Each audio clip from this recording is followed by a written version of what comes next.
this week's Street Talk. As I said earlier, I think I quite enjoyed this week's Coronation Street. I think that the relative lack of summer this week kind of helped the enjoyment of it. Did we notice that she wasn't in Wednesdays and Fridays episodes? It was good, wasn't it? And we also had, of course, the return of Spider in an interesting direction for his character, I have to say, and one that was maybe a little bit unexpected.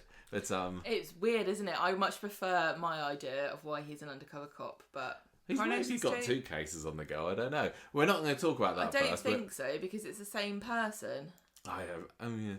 Read in the Red we're going to talk about first, because I still haven't got another storyline title for that one, but Stephen's been very obviously shifty and nobody else has noticed all week this week. Anyone else surprised as I am that Gabrielle's made it out alive? I know. I can't believe. We didn't see her get on the plane.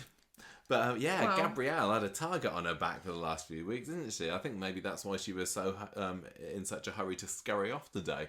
But we'll talk about Stephen's stuff first. She's suddenly got a hankering to go and hang out with a moose. The moose is dead, Gemma. Oh. Anyway, I thought she was going to Milan, wasn't she? Anyway, I thought, well, how do you know they don't have a moose in Milan? Very good point. The Moose of Milan, it's called. I thought that Stephen just said the moose was dead to put Audrey off of going to Canada. Oh, yes, and then he decided that he needed to up the ante by saying, you can't go to Canada because you'll die. Sam's been Googling the moose, yeah. Osborne House we're going to do second, which is still my terrible storyline title for what's been going on with Daniel and Daisy's accommodation arrangement woes. Next up, we do have a storyline title for the Spider story, haven't we? Yeah, Gemma's got a little smile on her face because I gave her this one earlier. So we've been saying about he's a spy. Yeah, he's a spy. And so and he's going to the concerts and everything. So this week the storyline title is Spy and Gigs. Spy and Gigs, everybody. Like Ryan Liggs, the disgraced footballer. No, Ryan Giggs, not Ryan Liggs. Giggs, I said Giggs. No, you didn't. Eileen Smiling is coming up next in a weird storyline that was a bit filler but kind of fun. We'll see what we think about that one later, because I don't think we've really talked about whether we like that one or not. Next up, we've got what's going on in number 9 Coronation Street, which was kind of almost two distinct storylines on Wednesday and Friday. Wednesday was all about Tyrone's martial arts and Fizz kind of being a bit suspicious about what he's getting up to. Clearly that one's got to just be called Taekwondo because it's about Tyrone doing it. And but on Friday things take a bit of a turn and we have the Book of John, which is a biblical reference. It's everybody. A reference to John. Summer Baby had a bit sneaky entrance into Monday's episode, as did the double crossed storyline. So we'll chat about those right towards the end. But we'll start off, as I said, with what's been going on with Mr. Reed this week. I thought we were going to start off by discussing what our thoughts are on Elon Musk taking over Twitter. I have no thoughts on that. I think that Griff and his gang are going to be excited because they might think that he's going to crack down on all this snowflake, wokey lefties. That's true. He does want to make it a bit free less, speech less zone. censored there. Yeah, free Griff would be speech well up for zone. that. Right. Anyway, Stephen. So Teddy's still on the case. Remember, that's Leo's dad on Monday. He's been asking Ed for contact numbers of people that Leo had worked with on his last job because he's been over there for like a month or so. Still haven't heard from him. Perhaps some of these old mates of Leo's would be in touch with him. Well, he was going to send a messenger moose, but it died. Yes. Stephen takes an interest in this, saying, Jenny's still worried about it and everything, so I just, keep him in nose poke well in here. So he heads to the pub and tells Jenny that Teddy is clearly still desperate to contact Leo. But, you know what, Jenny, I don't think that's the right choice. I think he needs to just leave him well alone here. Leo obviously doesn't want to be found at the moment. If you want to contact Leo, you need a Ouija board. Yeah. Teddy comes into the pub and Stephen explains all this to him. And Teddy says, look, keep your nose out of my business, mate. He's clearly spoiling for a rumble at this point. And Jenny says, well, you can get out of my pub, Teddy, because I'm not having you and your attitude in here. You're bad. I don't remember. Basically, I don't remember what happened there. So anyway, Stephen Fish has got Leo's phone in his pocket, hasn't he? And he gets chatting He's so dumb.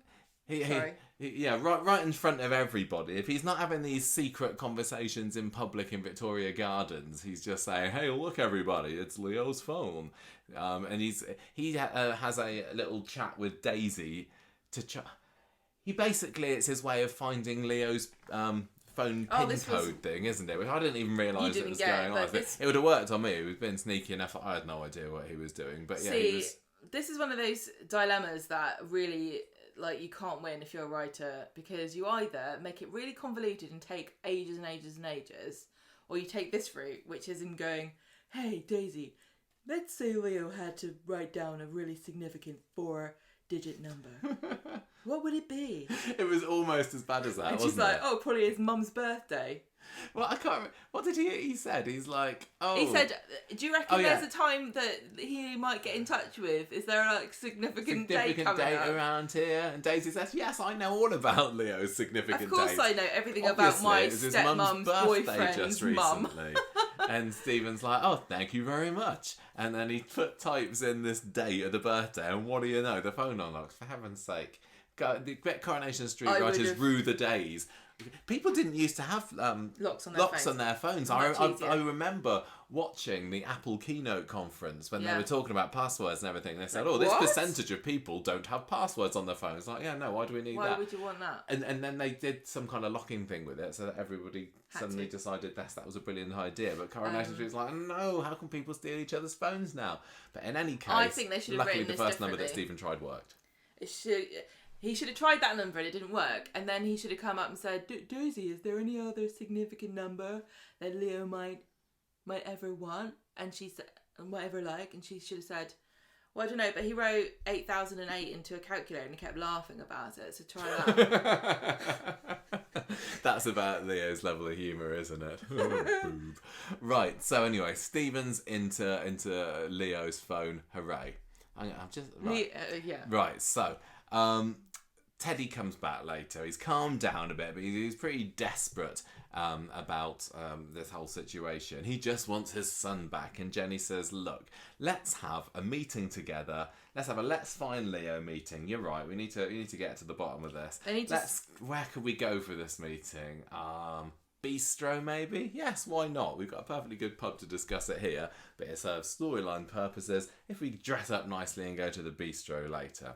So there's also a little bit where Jenny's telling Daisy that Glenda's surplus to requirements at the pub now. She's not going to Canada, and Daisy's like, "Oh no, actually Glenda's great. Let's keep her." So that's her locked into the Rovers.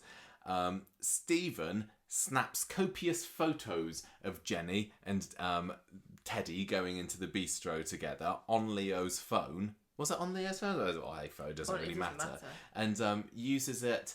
He then texts them. Taking it. Yeah, okay. He texts them from Leo's phone to say, "Hey, one of my mates saw you going into the bistro together. What's going on there? You've moved on from me quite fast, haven't you? Onto my dad and all. That's a bit weird. I hate you. Don't ever contact me again." And the silly thing is, it seemed to work as well. Like, Stephen's plans, his ways of getting out of some of these situations. Like later on when he's like, "Oh yeah, Leo says he's gone hiking in the Yukon in the middle of November, of course." Like, I don't think Leo would do that. But everybody is just very handily buying all of Stephen's weirdo excuses. So anyway, they believe this one. And this had the potential to completely blow up in his face, because if I thought that my ex was accusing me of dating his dad, I would not rest until I made it very clear that that was not the case. Yeah, I know. Because being accused of something like that you haven't even done... Yeah, it's like, "No, son, I'm just trying to find you." It's bizarre. Although, to be honest... It does sort of sound like a stupid soap cheating excuse. We weren't going on a date. We were having a club to find you. Okay, I don't believe that. There's also the bit about I can't remember. It must be in this episode somewhere where Stephen has the revelation that phones can be tracked and their location can be found and everything. It's like, Like, he's there busy trying to trick Audrey about, hey, did you know you could turn notifications off on your phone? Yeah. And he doesn't even realise that it's not a good idea to have somebody's phone out. Who's missing, where it's clearly tracking his location. He doesn't even know what that little arrow at the top bar of the phone means. It's tracking you, really. I can't, honestly, he's just the worst. Isn't he? He's the worst. He is the worst. But he's hilariously the worst. I'm still fairly entertained. Oh, I love by it. him. Oh yeah, I wouldn't so want it's him all to be okay in my book. too clever, would I? Yeah. So Teddy's like, right, I'm not having. Well, I suppose he does say, I'm not having Leo thinking that I'm knocking off his ex. I'm gonna go to Canada to go and track him down myself. And so Stephen's like, oh, curses, my plan didn't work. So Teddy gets another message from Leo, in inverted commas, later, saying, oh yeah, this is where he says, I'm going hiking in the mountains for a couple of months because my job start date's been pushed back for a little while. I'm going to be off grid. Sorry. And everyone's like, yeah, sounds legit to me. As you do. Go hiking in October in... I hear it gets to minus 30 degrees at this time of year in certain parts of Canada. There are bits where you can... I don't... I don't know. I'd be like, oh, but it works. It works. So what are you going to do? It's very convenient that they believe Stephen's pack of lies here. And so there we go. I'm beginning to see why perhaps Stephen's been getting into spots of bother in his business world. Yeah, I know, he's useless. Anyway, Stephen asked Leo about this, and Teddy about this, and then Teddy tells him this hiking story, and Stephen's like, oh yeah, well, maybe it's for the best. Maybe you should just back off now for a little while. Hint, hint. So he's in the clear now. He goes back to the pub, does Stephen, updates Jenny on the situation, and says, yeah, Teddy's decided to end contact with Leo, and he's not talking to you anymore. But he's not dead. Don't ask me any more questions, and maybe just move on, love. Do you believe me that he's not dead? You do believe me, don't you? 'Cause he's not dead. Definitely not in a bin. And he's definitely not around here somewhere.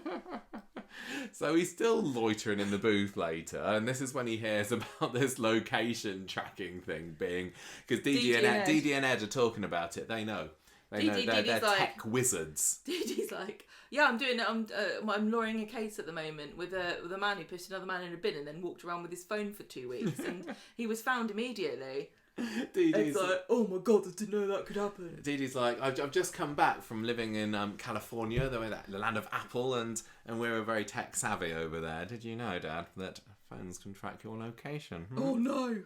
And obviously the Pokemon Go craze passed Stephen by. And so he's like, crikey, goes out the back, because we're better placed than to do something extremely nefarious and a bit suspicious than just round the back of the pub where people always happen to be walking down. Why didn't he do this in Victoria Gardens? Yeah, wherever. This is where I don't care. The honestly, extensive Coronation Street set is a problem, because you just need to get him out doing things outside. Just leave it, it's fine. He didn't get caught. No. He didn't get caught. He's back around the bins again, his favourite place. Smashes the SIM card with a brick before chucking the bits in Ken's bin. So maybe Ken can get the fingered for the murder of Leo when he inevitably gets found. And anyway, at the end of the episode, Stephen bumps into Gabrielle in the street, and he's like, oh yeah, there's been more of a delay with your money. The mortgage people need to do a fraud check and check that Audrey's sound of mind, etc., etc. And she huffs off.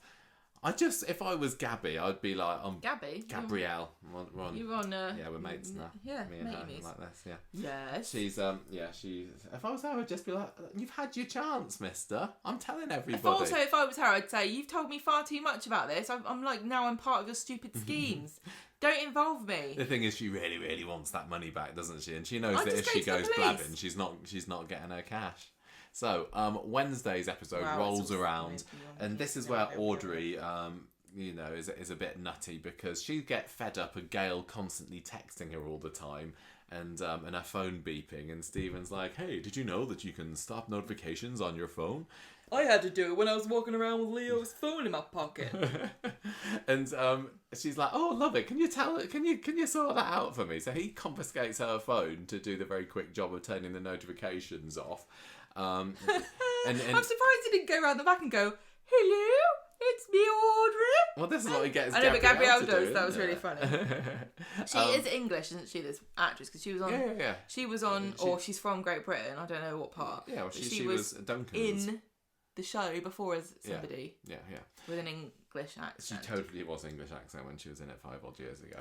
Anyway, Sam ends up spending the day with Audrey. He's on half term, and he decides that he'd like to see the Northern Lights. She has a great line where she's like, "Oh, lovely, do you mean the Blackpool illuminations?" I like that. That's one of those things that's like, it is a silly line. It's funny. Surely she knows what the Northern Lights are, but it was kind of funny, I guess. No, why didn't she say, "Oh, lovely, I really do like that album from Melanie C." Stephen tells Gabrielle. That was her first album, wasn't it? Almost. What is it called? Northern Star was her first. Oh, it should have been Northern Lights. That's more hilarious.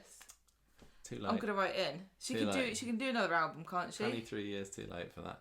Stephen tells Gabrielle I thought I knew that a fact. he has to pretend to be Audrey when the mortgage broker phones up later. And Gabrielle reckons this is an utterly nuts plan. She says, "What do I have to do? Sit around in the car all day waiting for the phone to ring?" And the phone rings. Very handy. Ring. And she does her best old lady voice on the call to say, "Hello, yes, I'm Audrey. It's fine. Give Stephen all the money." This is a really great fraud check, isn't it? Yeah.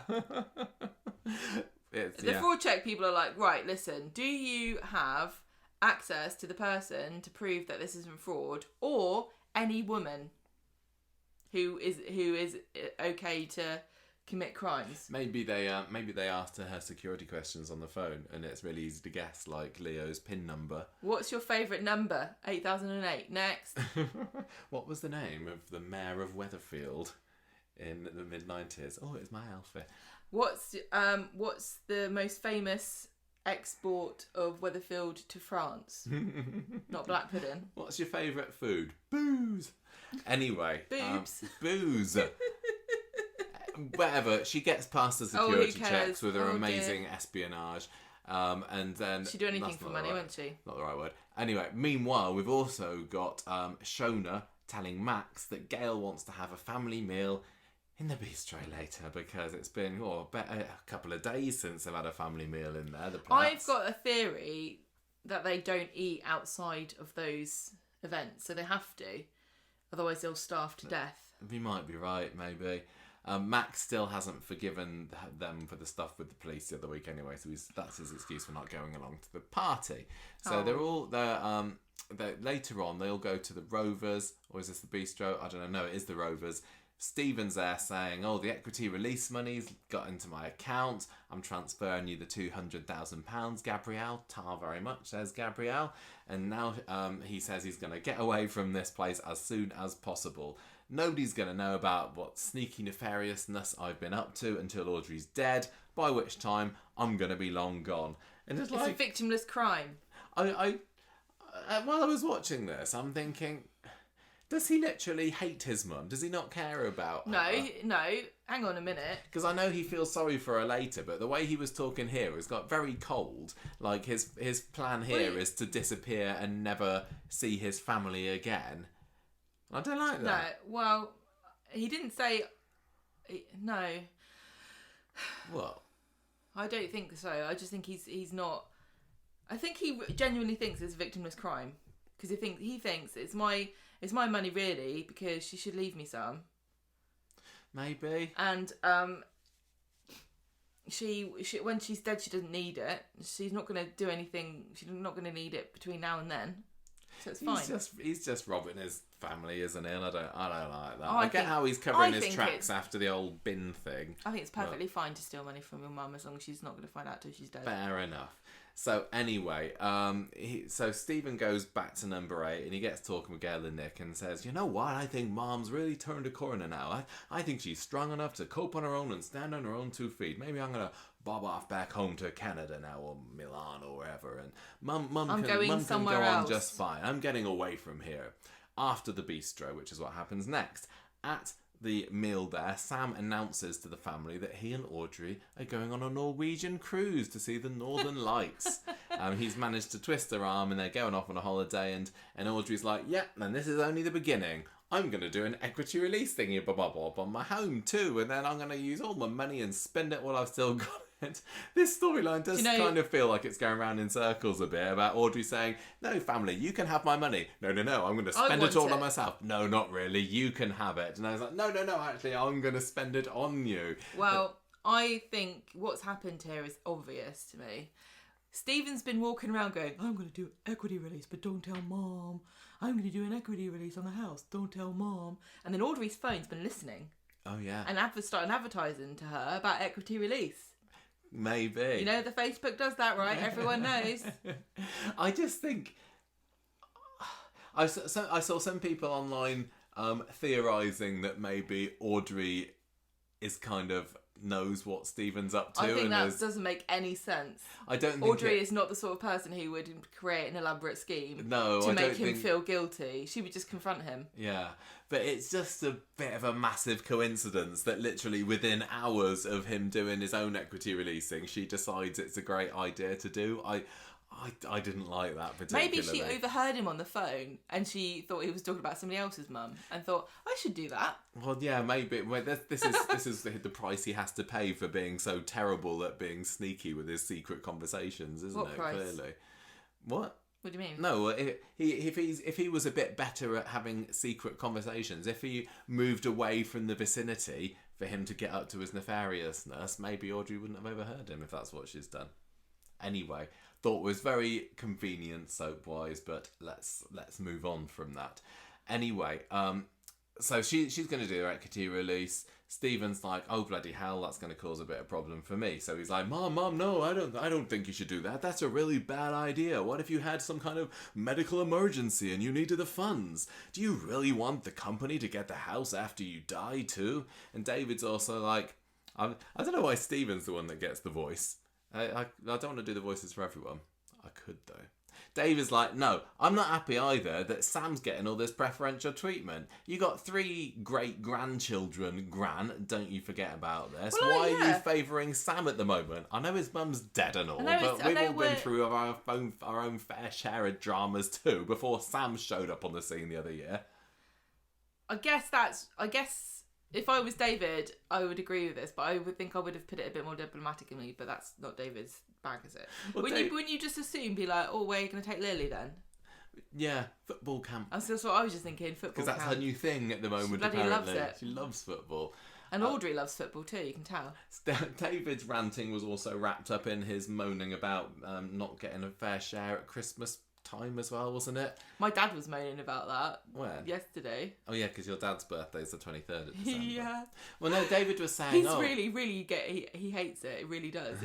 So David, I can totally understand. But equally, David ruins Christmas every year for everybody by making it about himself. Well, yeah, exactly. They're just getting him back for Christmas 2006 when he invited Maureen Webster around for Christmas lunch, isn't he? This would be one of my greatest fears about having a child. What? They ruin some kind of exciting date by having their birthday on it. They would. Imagine if I had a baby and it was on Halloween and it was born. I'd be like, oh, ruin this now. I can't have a party for the next 18 years. I thought that David's problem was more with the fact that for Christmas presents, Sarah Louise, who had a special Princess Castle or something, it cost £2.50 more than whatever it was that he got. Yeah. Which I thought was odd that he and Gail remembered the exact prices of these presents, but again, well, a grudge is a grudge. Never mind, it's a soap. Let's just imagine that's all okay. So anyway, let's just get over it, shall we? So Audrey says, fine, whatever then, the trip's off. So after the meal, I love this. It's like, well, fine then, I'm not going to treat everybody equally. I only like Sam. That's basically what she's saying, isn't it? She's like, I have no intention whatsoever of giving anybody else any of this money, so fine. No, I don't know. She goes out. Can't she just have said something like, oh, I fully intend to treat everybody? I thought that she did. That's the problem. Oh, well. Can't treat everyone all at once. You also can't live your life like, right, okay, so I took Sam on a Norwegian cruise and that cost £2,854. So I'll give you the £4 because your trip is going to be... Yeah. Anyway, she goes outside and Stephen's still trying to persuade her not to go ahead with this equity release thing because although she says the trip's off, I can't remember. She's like, I'm still going to do Still that. going to buy a load of But scarves. she's just flip-flopping all over the place. I find it very difficult to keep Audrey up with what's happening. is a flip-flopper. She's a massive flip-flopper. She's a notorious flip-flopper. She says she's going to do what she wants with it. Yeah, do what you want. Marches back into the bistro and says, actually, I'm going to treat Sam to a Norwegian cruise. Sorry, David, but I don't care. So, Stephen and Gabrielle later on have another secret, in inverted commas, Ginnell meeting where he tells her what's going on with Audrey, and she's like, well, I'm bugging off back to Milan soon, Stephen. Thanks for the cash. You can sort out this problem yourself now. So, Stephen's solution to this conundrum that he's found himself in is to offer to pay for the cruise himself. So he's just going to bankrupt himself all over again. Didn't Gabrielle suggest this to you? I can't remember, did she? I'm not sure. So and he says, hey, Mom, how about I pay for this cruise? It's my treat. That way you don't have to release the money from your house. I want to do something special for you. Audrey seems to like the sound of that and says, cheers very much, Stephen. I will not do equity release on my house and you can pay for the trip. And then she decides over the course of the next episode to say, how much can I get out of my son here? I know, she's like, guess what I'm going. Guess where we're going then? We're going on a trip to the moon to see the Northern Lights from there. How do you like that, Sam? Your Uncle Stephen's paying for it. Well, he's loaded. Everyone knows this. He is. He's mega rich, isn't he? So that's Stephen. Anyway, he says, also, I'm going to stay around here for a little bit longer now. I heard the moose died, so I'm not going back to Canada. Exactly. Friday's episode. So, yeah, Sam has decided... Well, Sam, Gail and Audrey have all put their heads together and spent all of Stephen's money on a fantasy trip to Canada. Yeah, because they're like going, trying to say, well, we don't have to pay for accommodation there because, Stephen, you've got loads of houses.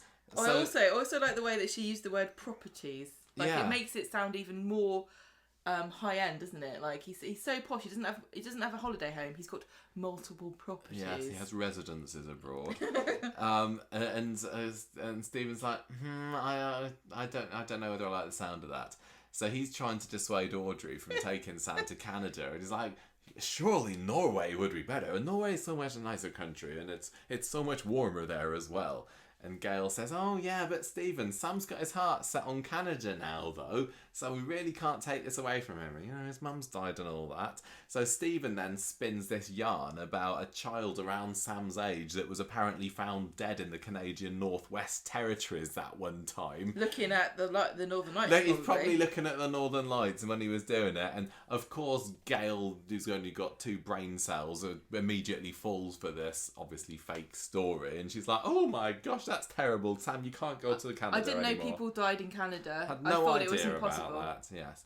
So later, Stephen's having a sneaky moan to Gabrielle about everything that's going on. And he's like, I can't really afford Norway, let alone Canada. And Gabrielle says, well, why don't you just try and get the trip cancelled completely? Why don't you, lose Audrey's passport?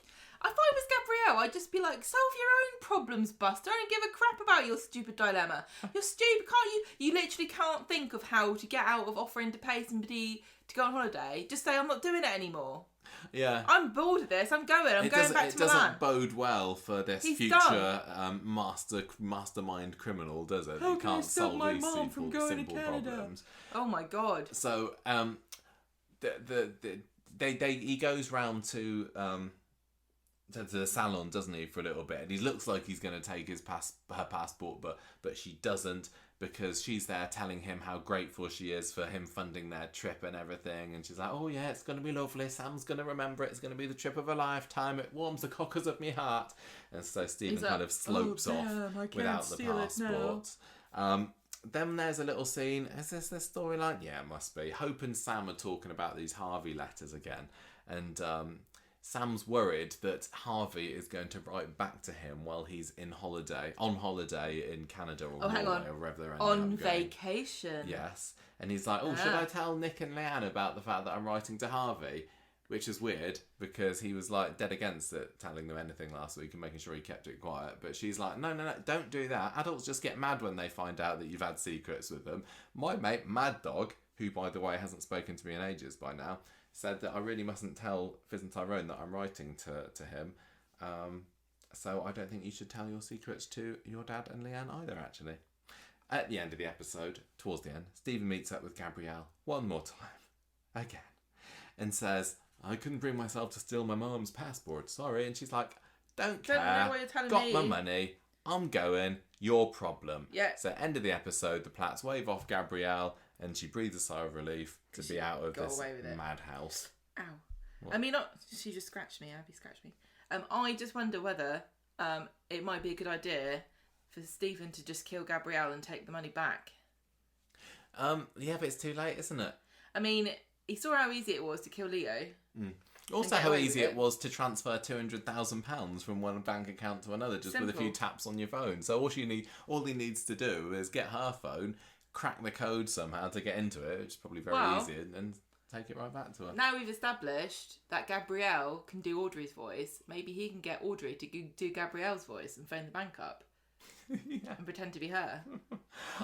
In a way, I'm glad that Gabrielle's going, because I have quite enjoyed her in the show and everything, but I have got also very fed up with all these scenes of her and Stephen meeting up secretly together. It seems like every other scene in this story is just them meeting up in some not so secret location for him to update her on what's been going on, but we the audience already know about it, you know. Yeah. But I am honestly, I'm very, very surprised that he's not bumped her off. He might do still. I'm not convinced she's gonna make it out of this story alive. I think that maybe the story's on ice for a little bit, and she's gonna come back at some point in the future, and then he's gonna finish her off. Then maybe she'll come back at Christmas because she's lonely and she's got all this money. Yeah. And she wants to buy everyone a present. How have you been enjoying this story this week? I love the audacity of Audrey, like, just planning a trip to Canada and expecting him to pay. Well, he offered to pay, didn't he? Yeah, but so what? He didn't offer to pay to go. He said, "I'll pay for you to go to Norway." Oh. He didn't say, "I'll pay for you to go anywhere in the world and watch the Northern Lights from there," did he? I kind of enjoyed that. I'm getting what... I'm still enjoying this story. I'm saying I'm enjoying this story. I think I am, but I'm also seeing a lot of hatred for it online.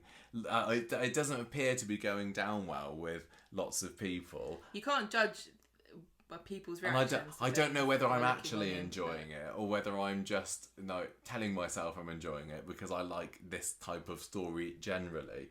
I think that I'm not convinced about whether Stephen is that effective a villain because there's hapless and there's this is a level below, isn't it? He's useless. I want a villain that I can really get behind, and I want him to be properly sneaky and nefarious and terrifying and and scary and nobody's safe. But I'm not getting that feeling. He's just coming across as a bit desperate and pathetic. Yeah. So I want them to up the stakes somehow. I thought it was great when he actually killed Leo. It's just been meandering a little bit since then. And I want somebody to pick up on the fact that he's being really obviously shady. But I don't know. I guess that all the Platts are a bit too dense for it. Don't you think that he's being too obvious about it, hanging around the pub for no particular reason and all that? They all do that. I guess they do. I'm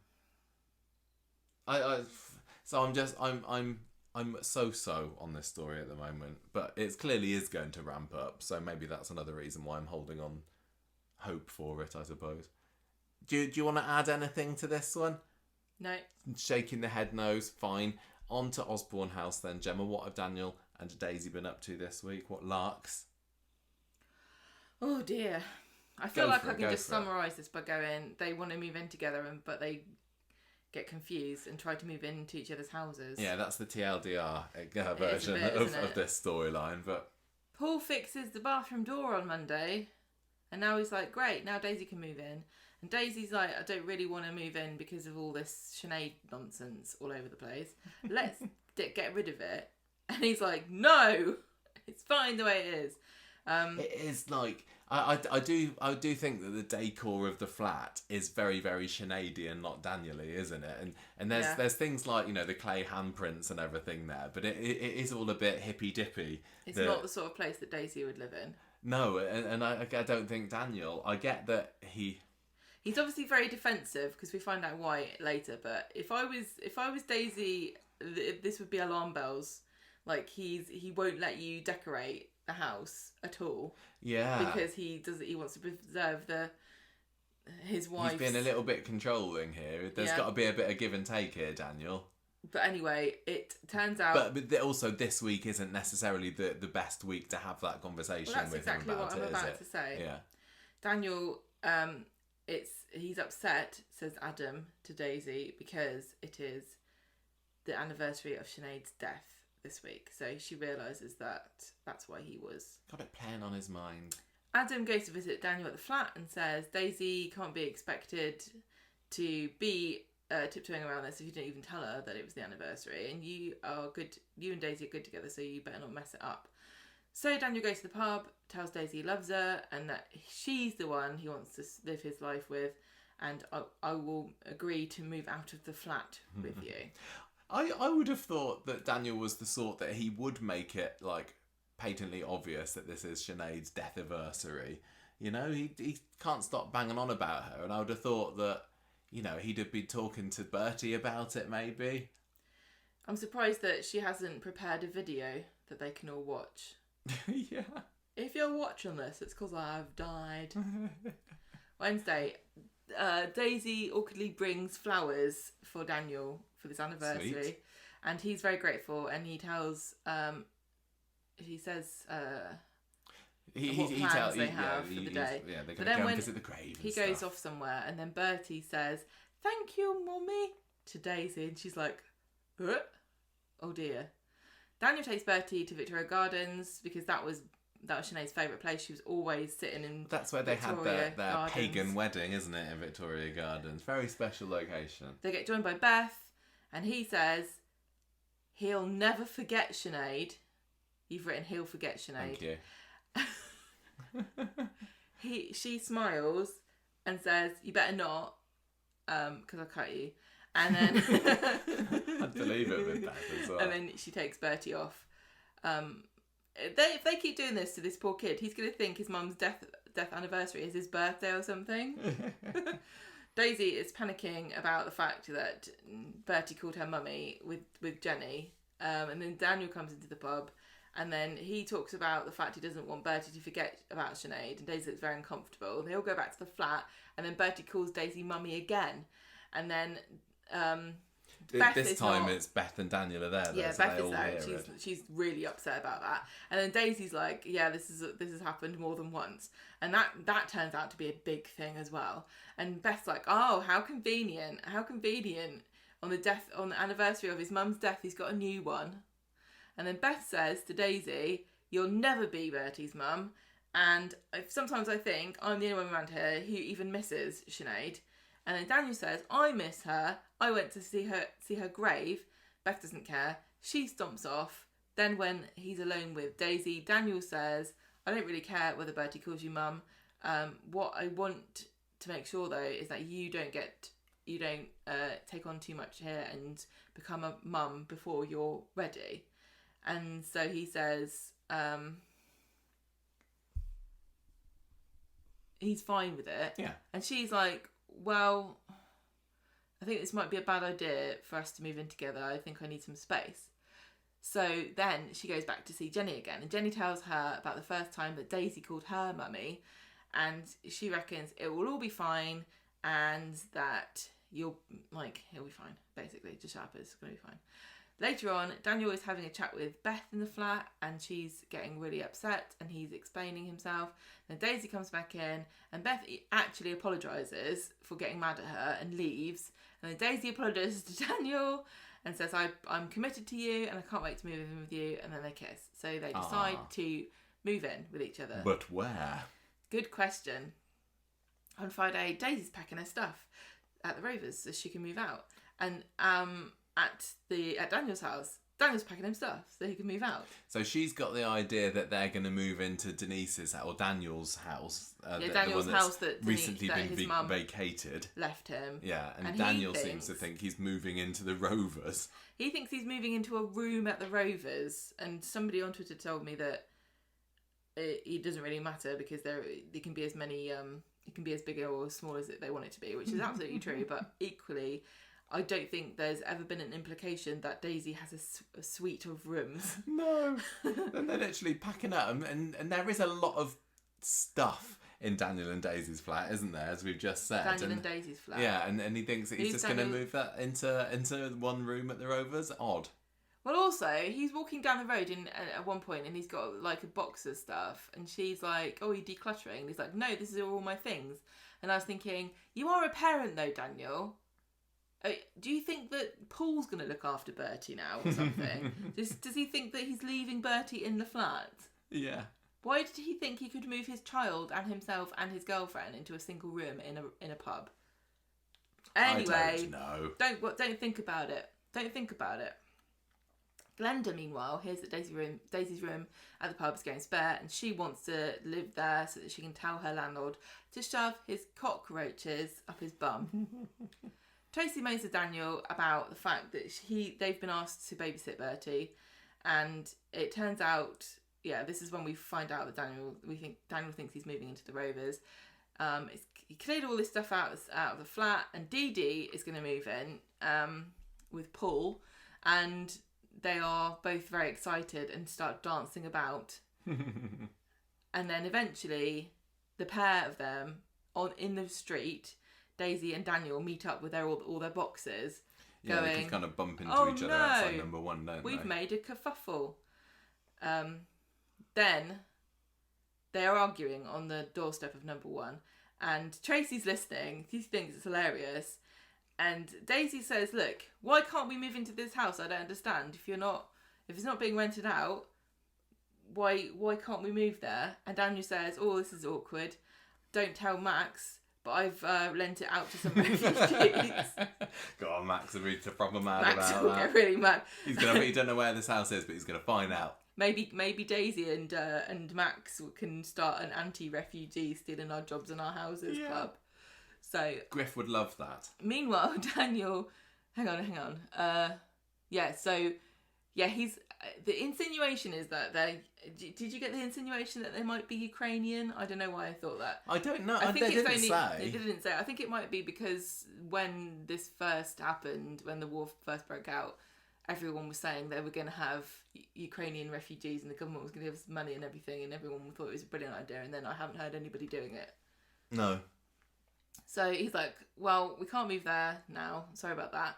And Ken's come out of his house at this point because they're arguing right outside the front door. He's like, why not stay here? And then Tracy, who thought this was really funny, suddenly doesn't find it funny anymore. But she does realise that they could charge them money. Then they could afford to get the roof fixed. I'm surprised they don't have one of those like church fund thermometers outside. So this is how much money we need to fix this bloody roof. If you guys don't like to see the scaffolding, guess what? Put a £1 coin in the slot. It's just ridiculous, this roofing story, honestly. Because, I mean, Steve McDonald is not in the show at the moment. And this week they said, oh, he's gone to see Andy, didn't they?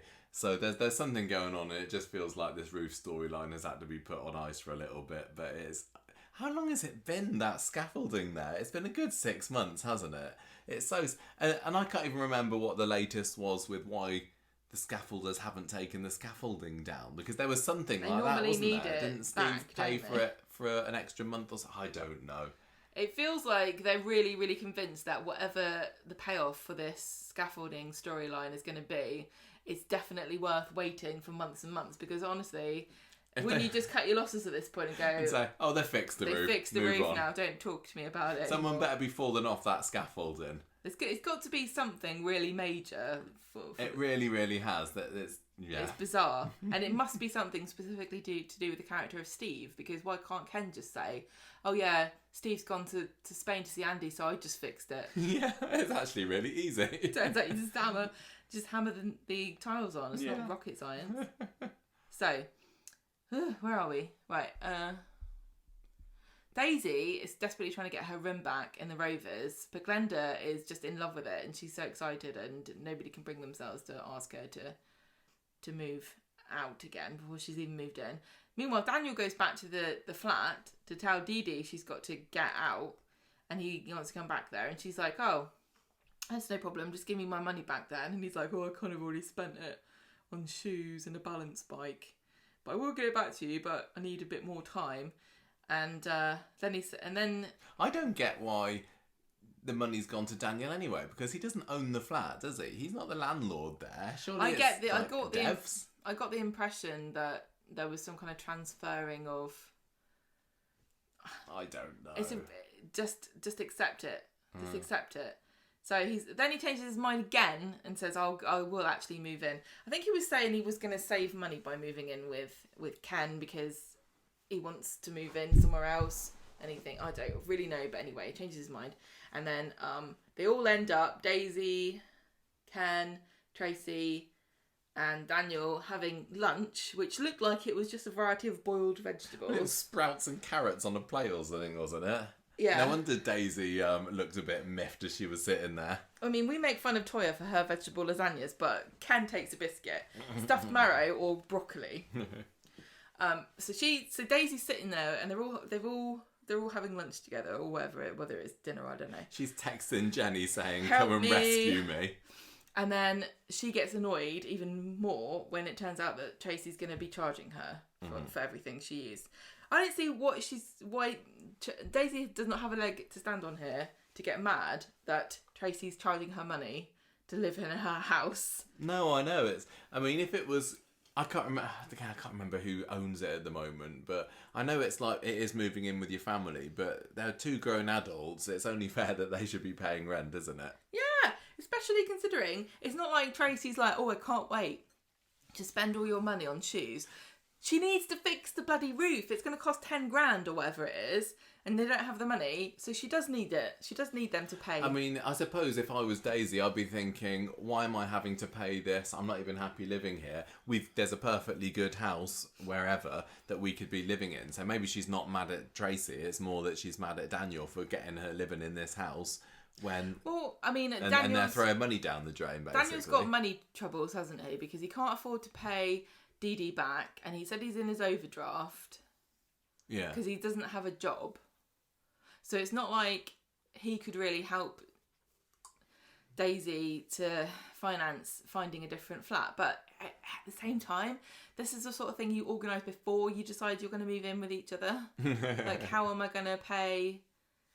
It was a classic kind of two crossed wires sort of story today, wasn't it? Which is kind of funny, but I think that really like, they probably wouldn't have happened. They probably would have talked about it before packing up.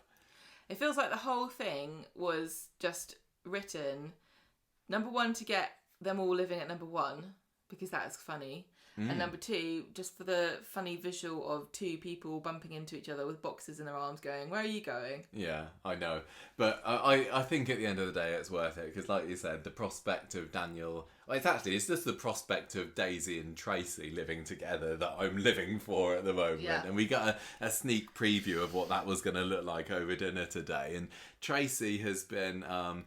fairly absent in recent months or even years, I would say, in Coronation Street. Yeah, and also when she has been in it, she's not been on full bitch mode, has she? She's mellowed somewhat over the years. But I think that having these two vixens living underneath the same roof together, that has got plenty of comedic potential. And they're just going to be both trying to out-bitch each other, hopefully. Don't you think? If there isn't a bit where Daisy's unpacking and Tracy's there and she says something like, well, that's a nice statue, I'm going to get mad. Why? I need a little sly dig where Tracy insinuates that she might murder Daisy if she annoys her too much. I just think they need to, they can have competing for who gets the bathroom and... there's always, whenever a group of adults share somewhere... In a soap, there's always a bit where somebody's in the toilet for an inordinate amount of time. And the way the number of people that live here at the moment, I'm not surprised. I mean, I think Ken's going to have to think about reopening the outside carzy in the yard, isn't he? Because now living at number one, we have Ken, Steve when he's back from Spain, Tracy, Daniel, Daisy, Bertie, Amy and Jacob. That's an awful lot of people living in this house that really, it's probably built to hold maybe 3 or 4. Okay, there literally cannot be that many. I know we all know it's obvious, But the front room is a bedroom, and then you've got the living room / dining room, and then the kitchen. Yeah. So there can only be 3 or 4 rooms upstairs, one of which is a bathroom. I mean, in the past we've had like Ken, Deirdre, and Blanche living there. With like, I can't think that there's. I can't get my head around the maths. Never bother. Really. Never try to work this out. Geography in Weatherfield is very different. It's like House of Leaves. Yeah. But anyway, I don't care because, like I said, Tracy and Daisy together would be brilliant. I adore Daisy, and I think it's going to be a lot of fun. And I just think it's great that she's there in the middle of the Barlows. This character who was literally made up out of nothing a couple of years ago. She was brought in as apparently the stepdaughter that Jenny had never had, and now she's been thrown in with this big Barlow dynasty. Good, isn't it? It really shows, I think, that they think very highly of Charlie Jordan, that they can just get her in there with the big guns, really. So loving it. This stuff with Bertie this week with the I think it was probably fairly inevitable mummy calling, wasn't it? I mean, I think that it's no surprise because this is Beth we're talking about, but she was a little on the harsh side for being really mad at Daisy for Bertie calling her mum. But Beth is the epitome of unreasonable snarkiness, isn't she? It would really hurt, though, to be Beth and to see... It would. Daniel just cozying up with this girl and then... Yeah, but it was bound to happen. Daniel's clearly not been showing Bertie the videos as much as he should have done. He's just going to have it constantly streaming in the background now or something. But I just think it's sad, obviously, but if this couple has got any kind of future, and we are talking about a Coronation Street couple here, so they're probably going to be split up within the year, but if the idea is that they're going to stay together forever, Bertie is inevitably going to be growing up thinking of Daisy as his mum, isn't he? Because she's the only mum he's ever known, and this is what Sinead was worried about. When she was on her deathbed, she was like, Bertie is never going to remember me. I'm just going to be this character, and like a fairy tale. She predicted this. She basically sacrificed her life so that he could be born. Yeah. Because she delayed treatment for her cancer, didn't she? Yeah. So I just feel bad for everybody around. I feel really bad for Daisy because she didn't ask for any of this. I think Daisy could be a good mum. I think she's got, although she's not a natural mother. She does like kids. I don't know of how many scenes I've actually seen with Daisy being mummy-ish to Bertie. I don't get it. Well, it's not like we've seen loads and loads of scenes of them walking about like happy families and her going, here's your blankie, Bertie. Well, we've not seen very much of these two as a couple full stop, have we? No. I've kind of gone a bit hazy because like they were together last year and then they split up and then he was going out with Lydia for a bit and then Nikki came back on the scene. So I think it's maybe only been 6 months or so that they've been a couple. But yeah, we've not seen a whole lot of that early bonding stage of them as a family. But I think that Daniel and Daisy are a really great match, and I'm again surprised. This time last year I wouldn't have said that. Like they were completely chalk and cheese, weren't they? But I would like to think that they've got a future together. So yeah. What do you think? Suck it up, Beth. Yeah, move on. What do you think about Glenda living at the Rovers? Well, it's good. I mean, these two moving out of the flat is very convenient for Glenda and Dee Dee's character. Both, they're the two new characters for this year, aren't they? And they just kind of were launched into the programme with nowhere to stay, so they've just been swallowed up by their respective families. But really, it doesn't make any sense for them to be staying... What do you think? Where they have been for the last few months. So yeah, Glenda at the Rovers, fine, makes sense. Glad that they're deciding to keep her on as a full-time barmaid. Dee Dee. What do you think about Dee Dee moving in with Paul? That's a bit weird, isn't it? Yeah, I mean, they seem to be having a nice little bop together, didn't they? With the Alexa on, but I think once the music fades, are they going to have much in common? No. Not sure. No. Although Paul's just, he's a bloody misery gus, isn't he, most of the time? So if he can bring a bit of light to his life, then... we might end up seeing more of Paul because of this. Yeah. Because, before this week, who remembered that Paul even lived with Daniel? That has been the problem through all of this. Like every now and then, every few months, they'll drop in a line to remind us that Paul lives there. But he and Daniel, I wouldn't say have formed any kind of, flatmately kind of bond, have they? Because Daniel thinks he's way better than Paul, and Paul's just a scummy little thicko. Yeah. That's what I reckon. I would hate to live with Daniel. I think that I'd like to think that Paul has got the potential to be a kind of fun character, and we've seen snippets of this. I mean, he's got a silly unicorn onesie, and remember he did that. When he did that, let's get ready to rumble dance with Gemma. But his problem has been he's been tied up with all the misery revolving the parent in a summer. So maybe he and Dee Dee could make an interesting pairing. Well, he's been caught up with two whirlpools of misery, because he's also been embroiled with Gemma and the Quads and Chesney. Yeah. Or maybe they're just going to tuck him there into the flat, and we'll never see either of them because we don't need to know what's going on with their lives. I don't particularly care what Paul does in his private life, and Dee Dee, I like her, but I don't know. I'm just assuming that she's going to get the replacement Imran job at some point soon, and we'll get to see her doing that. Do you think that they're going to give that flat a makeover? Probably. It was really weird tonight, wasn't it, seeing it all stripped down so much, because it is so packed and full with various Sinead paraphernalia tat. Exactly. Seeing all the walls cleared, maybe this is where Argos needs to sweep in. That's next. What I was going to say. to furnish it with all its amazing deals. Instead of doing weird adverts where they take everything out of Sally's house and put other things in it, and then take everything that they put in out, and then return the furniture, and make poor Sally Devoner say, "Oh, I love this sofa. I love this yellow sofa." Maybe they can actually do it. Maybe they can just do it, and they can have Paul and Dee Dee going, "Yes, we think this sofa that Sally had is great here. Thank you, Argos." Yeah, I think shove them in there. Let's have more drama going on at number one, because I think there's been a strange lack of Barlow-ness in recent times in Coronation Street. Having all of those together under the same roof, like Stephen and Tracy and Jacob and Amy, they've been noticeably absent in 2022, so hopefully this is going to bring them back into the forefront for the remainder of the year.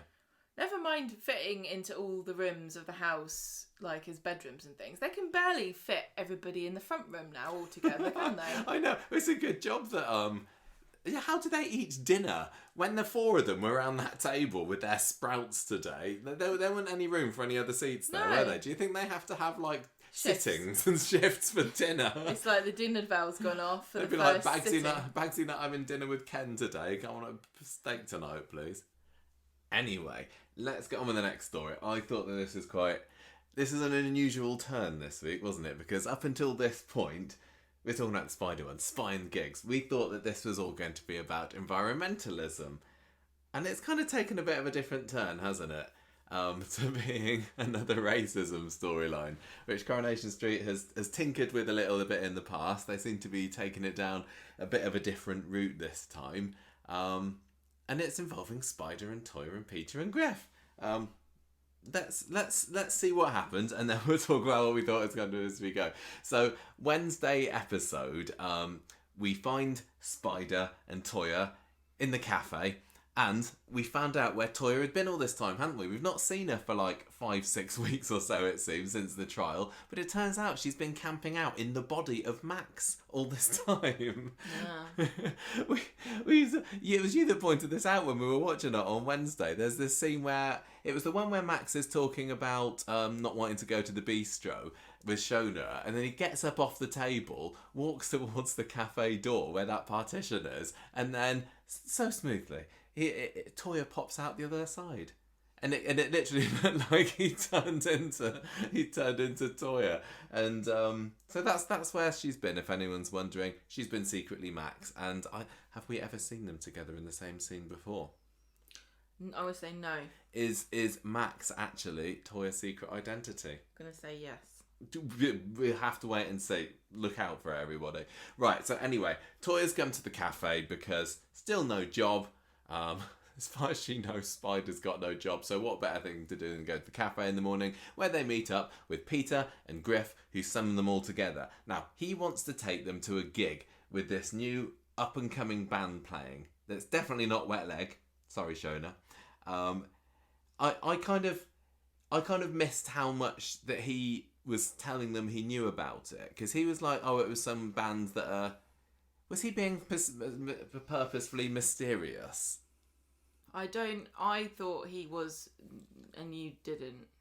I thought that... No, you thought he didn't know either. I thought that he didn't know where it was, and you thought he did. Yeah. But anyway, we were... he knows it's a racist band because he wasn't surprised. So it must... Unless there's loads of racist bands, and it could be any of them. I don't know. But anyway... I thought there was more than one band anyway, because I'm sure he said that there was an up-and-coming band and then somebody else was opening from. Maybe. Anyway, he wants them to go to this gig. He's like, I know where we want to go. I'm not telling you any more about it. Spider, I think he's not so sure about it. He doesn't... He's been kind of... nervous about all things revolving around Griff recently because he's been investigating him as a police detective, and he thinks that this isn't a great idea to go to, and he definitely doesn't want Toya to go along to this to expose them to the potentially nasty racists that are going to be singing some naughty songs there. So he's like, oh no, not sure about this. Also, Gemma, Spider and Toya, wedding ring, no wedding ring, what's going on there? She took it off. She flipping took it off. Can you believe it? No. She's... I don't like that at all, what's going on there. Anyway, she says she's always going to love Imran. Time to move on. I'm not ready to move on, Toya. I've still got my Imran wedding ring on or whatever in my heart. Can't believe you've moved on so quickly. They go to the pub. No, Spider goes to the pub, says, Sorry, Griff. I can't go to the gig tomorrow. It's not really my cup of tea. Sorry about that. Griff, fairly miffed about this. But we find out that Spider doesn't have much choice about this whole gigging thing because he's on the phone later on. I'm kind of lost count now how many times we've had little scenes of Spider loitering places, being on the phone to people that he probably shouldn't be overheard talking to. But he's there with his boss, telling them that what was it? He was saying that he can't go to this gig tomorrow, but the guy was saying no, you really need to. So I guess at this point, Spider does know that it is going to be something that's potentially related to the case, but he doesn't want to do it because Toya's knocked that she's seemingly being dumped in favour of him going to this gig, isn't she? She's annoyed that she's been put off of going. Yeah, she's saying, oh, look, we never get to spend any time together, but I don't get how that works because, as I say, she's literally got no job. I don't know what she thinks that he's doing, bumming around. Don't they have loads of time together? We just don't get to see anyone else go. I don't know, but anyway, he's like, no, maybe I don't. He forces her to do a podcast, so it feels like they're together all the time, but they're not because they're just doing a podcast every day. Harsh, Gemma. That cuts me deep. She says, look, you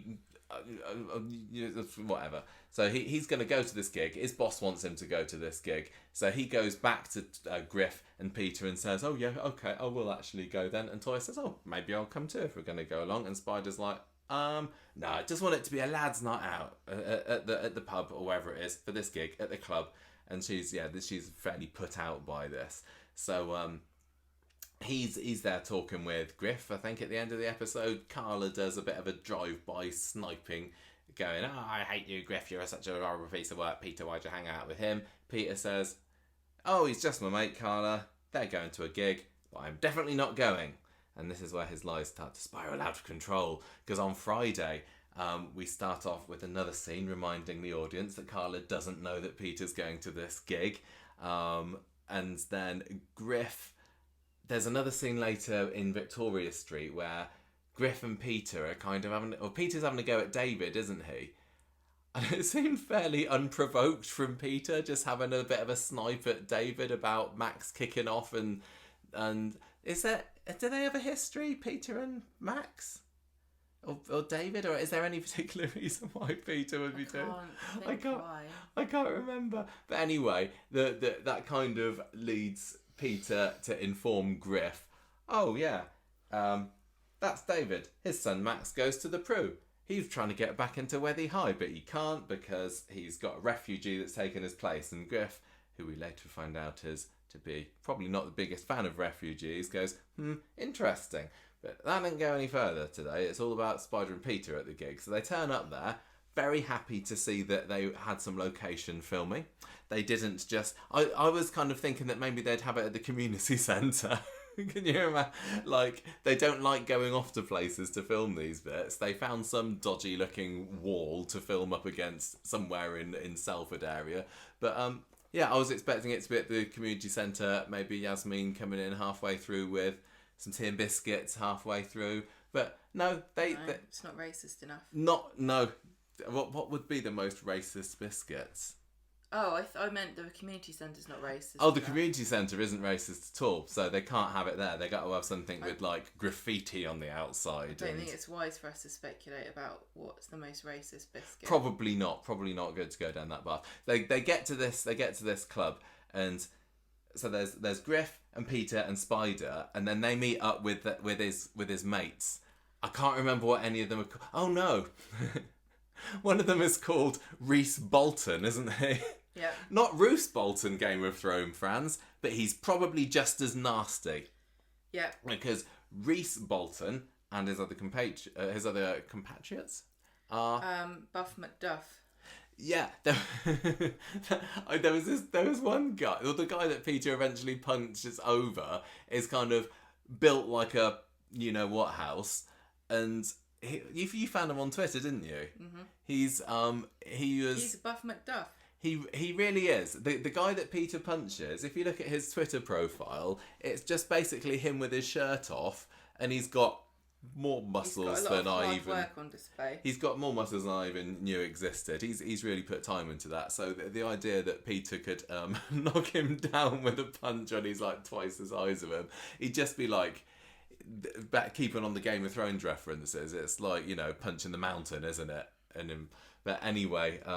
that they were kind of expecting Peter, so it seems that Griff has spun a bit of a yarn about quite how anti-establishment Peter Barlow is. But I don't understand, racism and anti-establishment doesn't seem to go together. This is why I'm a bit confused. Because the establishment is very white. They really are. I mean, Peter, it kind of makes sense because the Thorn story earlier this year was what put it into Peter's head that, you know, not all people who work for big organisations like the NHS are lovely. And since then, he's had a few scenes with Griff where he's been kind of engaging in these conversations about big pharma conspiracies. Well, he's definitely got an us versus them mentality. Yeah, he does, and I wouldn't say... go on. But what does Griff think us and them is? Yeah. Because I know what Griff's us and them is, but I don't think that he's realised that Peter's is not the same. No, Peter hasn't shown any inclination towards supporting Griff's racist agenda up until this point. Peter hates people based on their class. Yes. And how much money they have, whereas Griff hates people based on what they look like. I think so. I mean, it's such a shame because they're so close to being friends. They could be, couldn't they? So, just go. Not to combine ships their that cross hatred. in the night. Yeah. The thing is, they go in to see that... Well, no, I'll come back to that. So they're all like, oh, is this the guy that you'd been bigging up as, you know, the messiah of racism? No, they were happy to see him. Well, they were glad to see him, but they thought he was like a little... One of them says, oh, he's shorter than I thought he would be. And he's like, I heard you punched a doctor once. And Peter was like, yeah? It makes it sound like they think doctors are just giant people. I don't know. Or really good at fighting. Because honestly... I don't want to disparage this profession, but I wouldn't say that on the whole I would ever expect them to be better at fighting than most people. I mean, I say doctor, but Mr. Thorne obviously was not a doctor. He was a mister, and he was he's quite a doctor. He's just a consultant. He's probably quite handy with a scalpel, isn't he? So I don't know whether I'd want to be getting into a fight with him if he was fully equipped. You've got to catch him by surprise. How do you catch a doctor by surprise? Look over there, punch. Anyway, they're like, "Hello, Peter. Come to our lovely gig. Also, there'll be an open mic bit afterwards where, I don't know, maybe you want to try a bit of poetry or... Do a tight 10. And what? Do some stand-up. Yeah, maybe Peter, a bit of stand-up. We got Kirk on later doing his arsehole song, and we need something to harden the mood a little bit after that. Peter's like, I don't really fancy that, but let's go and see what this music is all about. This is what confuses me. Why Griff thought, I'll just surprise everybody with this racist concert, because I'm sure they'll love it.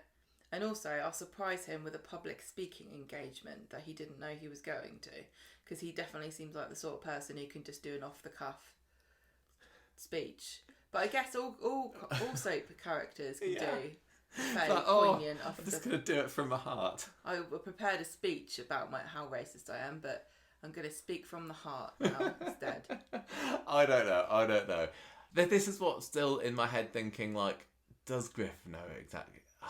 I'm not defending Griff here, but how much of the content of this gig did he know was going to happen? Well, normally, when things like this, you would feel out a bit more and drop a few kind of tests, wouldn't you? Before you just go to full-blown bloody, Nazi blimmin', what was that big rally they had? Nuremberg. Yeah, before you invite someone to the Nuremberg rally, wouldn't you be like, what do you Fancy flicking through Mein Kampf first? What do you think of Hitler? Cool? Do you like his paintings? Should we destroy them on Channel 4? Oh yeah, should Jimmy Carr destroy Hitler's paintings? What do you think? And then you see, if they're like, I think Hitler was a very accomplished man, then you're in, haven't you? Then you start to say... Yeah, well, I think part of the because they go into the gig and Peter comes out later and is like, bloody hell, did you hear those lyrics? They're so racist. And Griff's like, oh no, they're just like sticking it to the man. They're just anti-establishment. The problem was, although it was great that Coronation Street did some location filming to show the outside of the gig, we didn't get to see inside it. We didn't get to hear what the song was, which they obviously couldn't. And this is starting to get into the dodgy area where how accurately can Coronation Street portray the seedy underworld of... Well, no, it's just how much in depth will they go.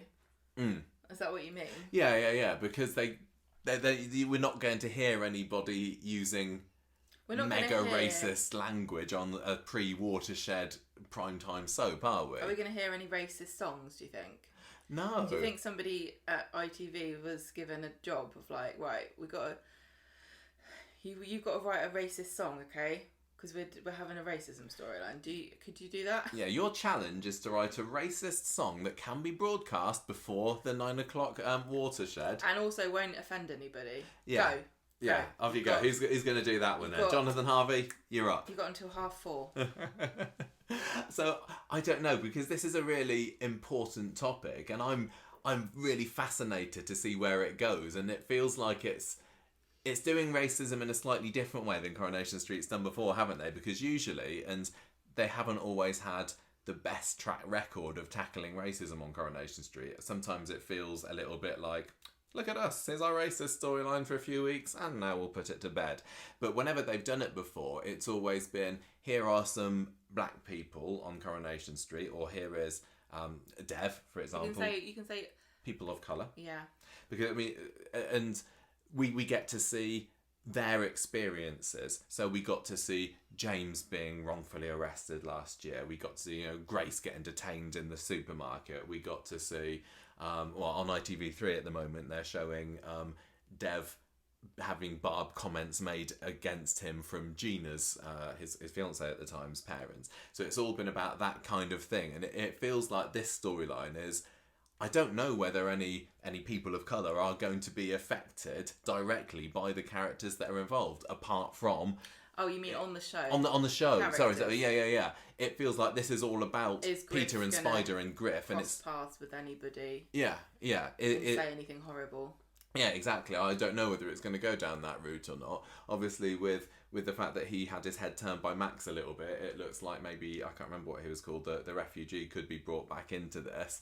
But yeah, I'm really interested that this is going down a slightly different route. And it's very important, and Coronation Street needs to get it right. But it's going to be really, really challenging for everybody involved to get it right, not feeling tokenistic, not feeling preachy and everything, within the constraints that are set for a 7:30 soap. One thing, it's not 7:30 anymore. Oh no, it's not. It's 8:00, isn't it? You're right. Oh, go for it. I'll go to town. One thing I'll say that they've done right early on is something that we always complained about, recently especially, like with the evil racist garage owners being horrible to Luke. Oh, remember him? And the guy who was horrible to Ed, racist to Ed, they just get introduced for like a few episodes, and they're clearly the villains, and you're supposed to hate them. And and the policeman who pulled James over. They just sort of say something incredibly racist or do something incredibly overtly, obviously sinister and racist, and then they go away and everyone's like, yeah, that's the villain, that's the bad guy. Whereas here you've got Griff, who's been in the show for quite a long time now, really, and now we're discovering, and it's not, I don't necessarily think he's ever been painted particularly sympathetically, or you're not supposed to be like, oh no, Griff's a racist, but he was my favourite character.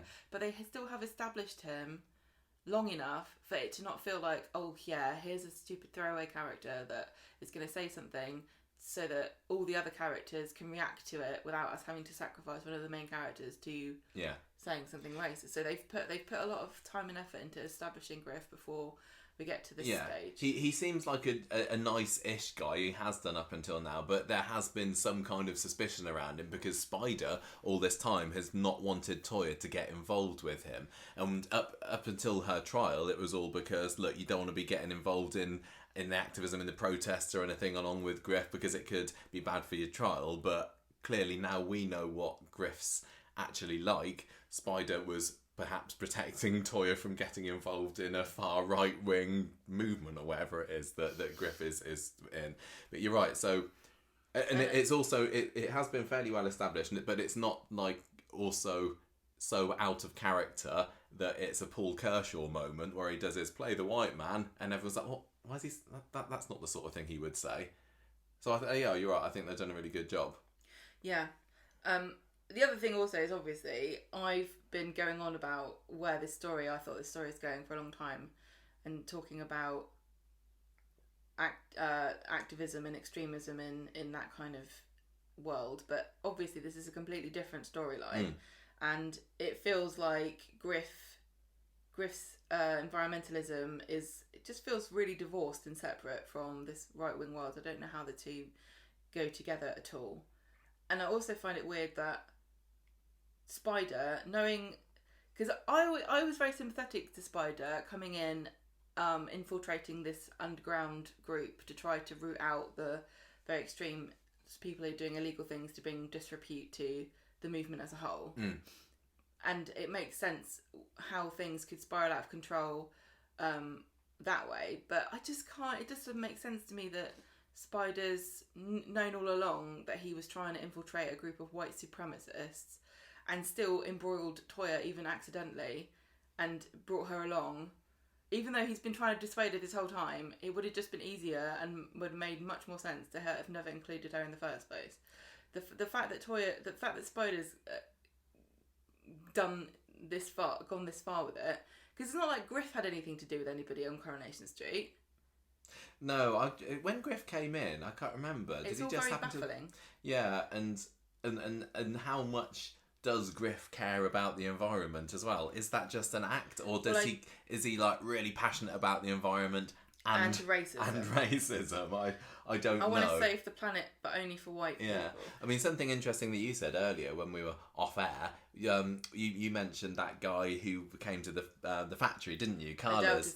Yes, that businessman who they protested. So Griff was there, and he was a provocateur who was stirring up violence, wasn't he? And it looked like Spider was there because he knew that Griff would get violent at this protest. But actually, I wonder if Griff was there because this guy was Asian. Yeah. And he hated him because of that. And I wonder how much, if we watch that scene again and we try to imagine a different motivation for Griff, how much of it fits into a racist narrative? You know, what was he actually saying about this guy? Was the things that he said, did they initially sound like he was complaining about people that exploit the planet? But was he actually talking about a completely different group of people that he thought this guy represented because of the colour of his skin? Is he really narked because a person of colour is this rich businessman? Yeah, or just exploiting the planet, or, you know, he could still have an environmental reason for it, but how much of it was just being racist? When we went to Racist HQ at the end of tonight's episode, I'm pretty sure that pinned up on their fridge were some environment kind of posters there. So I mean, I'm conflating a lot of different things here, but I'm not that familiar with like what right wing people are like in this country. I know the BNP and stuff, and it's all to do with Brexit and refugees and things. But I'm sure that there's quite a strong anti-environmental streak amongst right-wing people in America. Is there?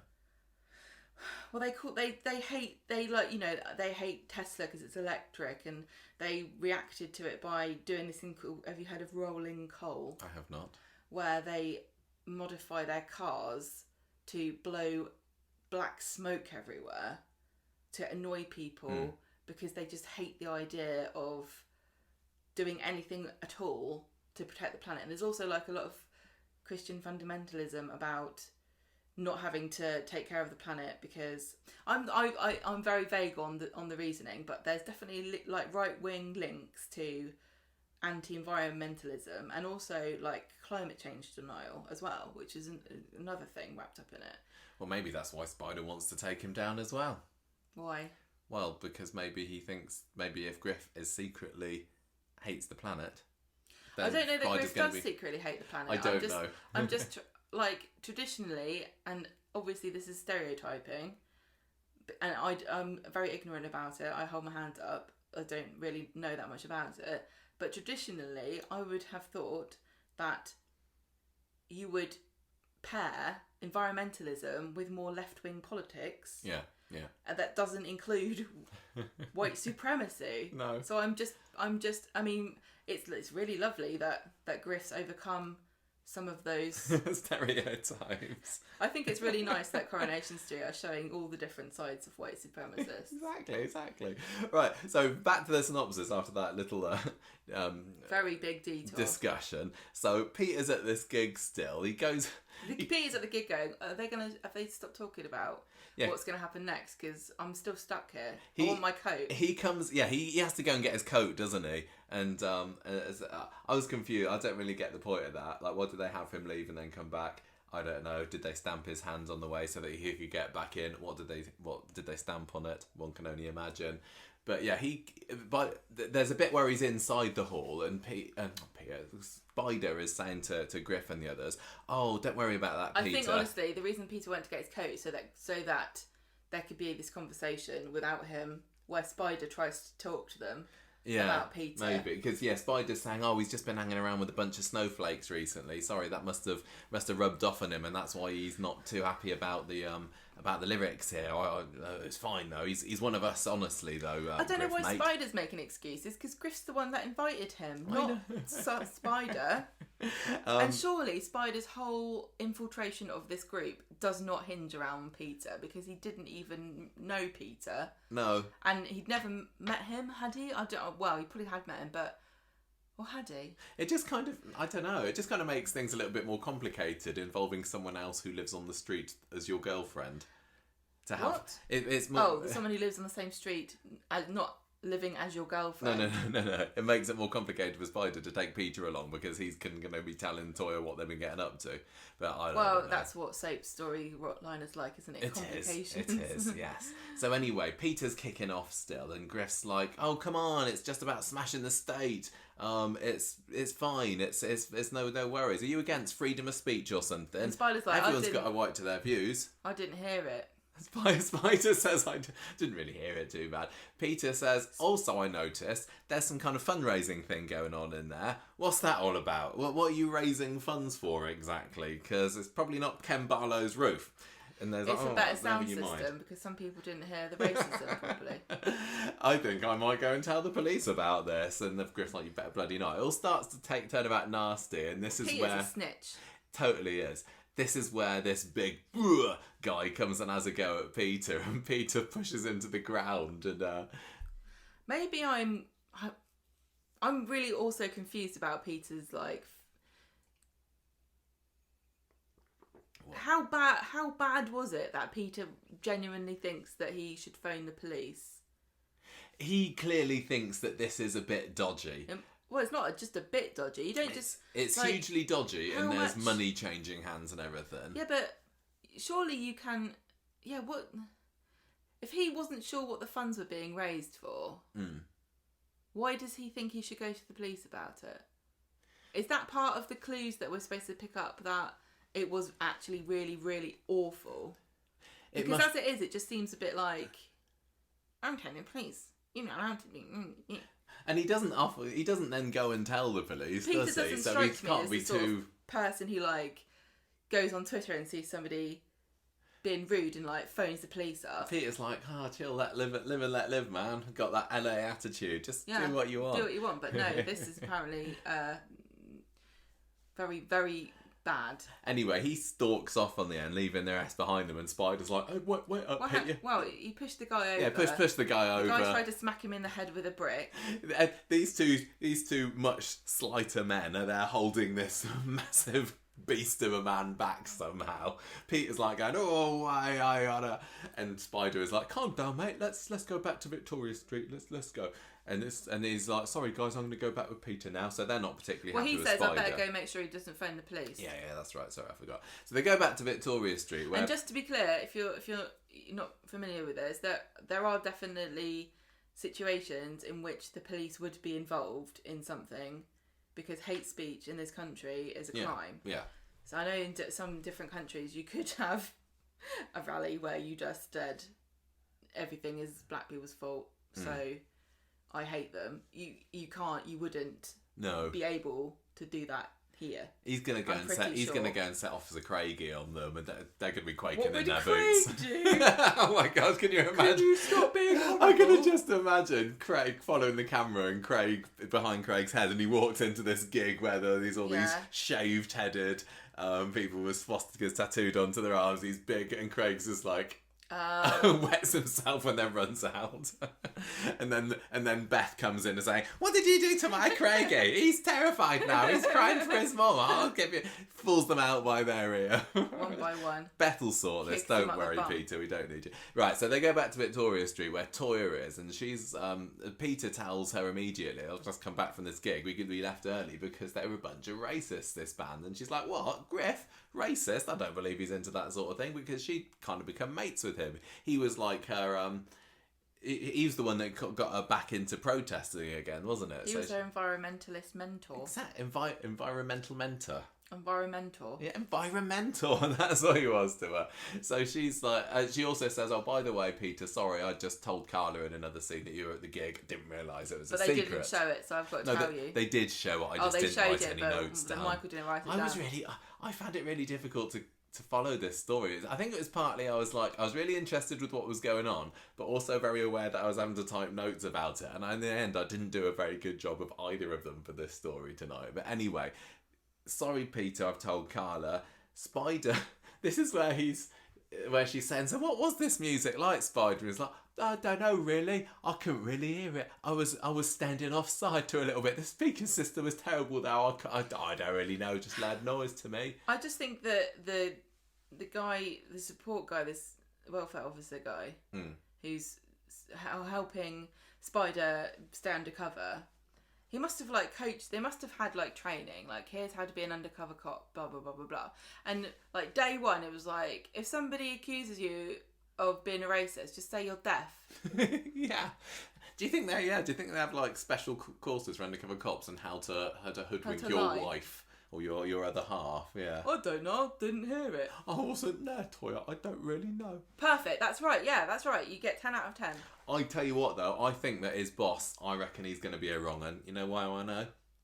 Scouse. You can't. That's racist. If you just look at all the Liverpudlians in Coronation Street's had over the years, don't make me name any, but I'll say Pat Phelan as number one.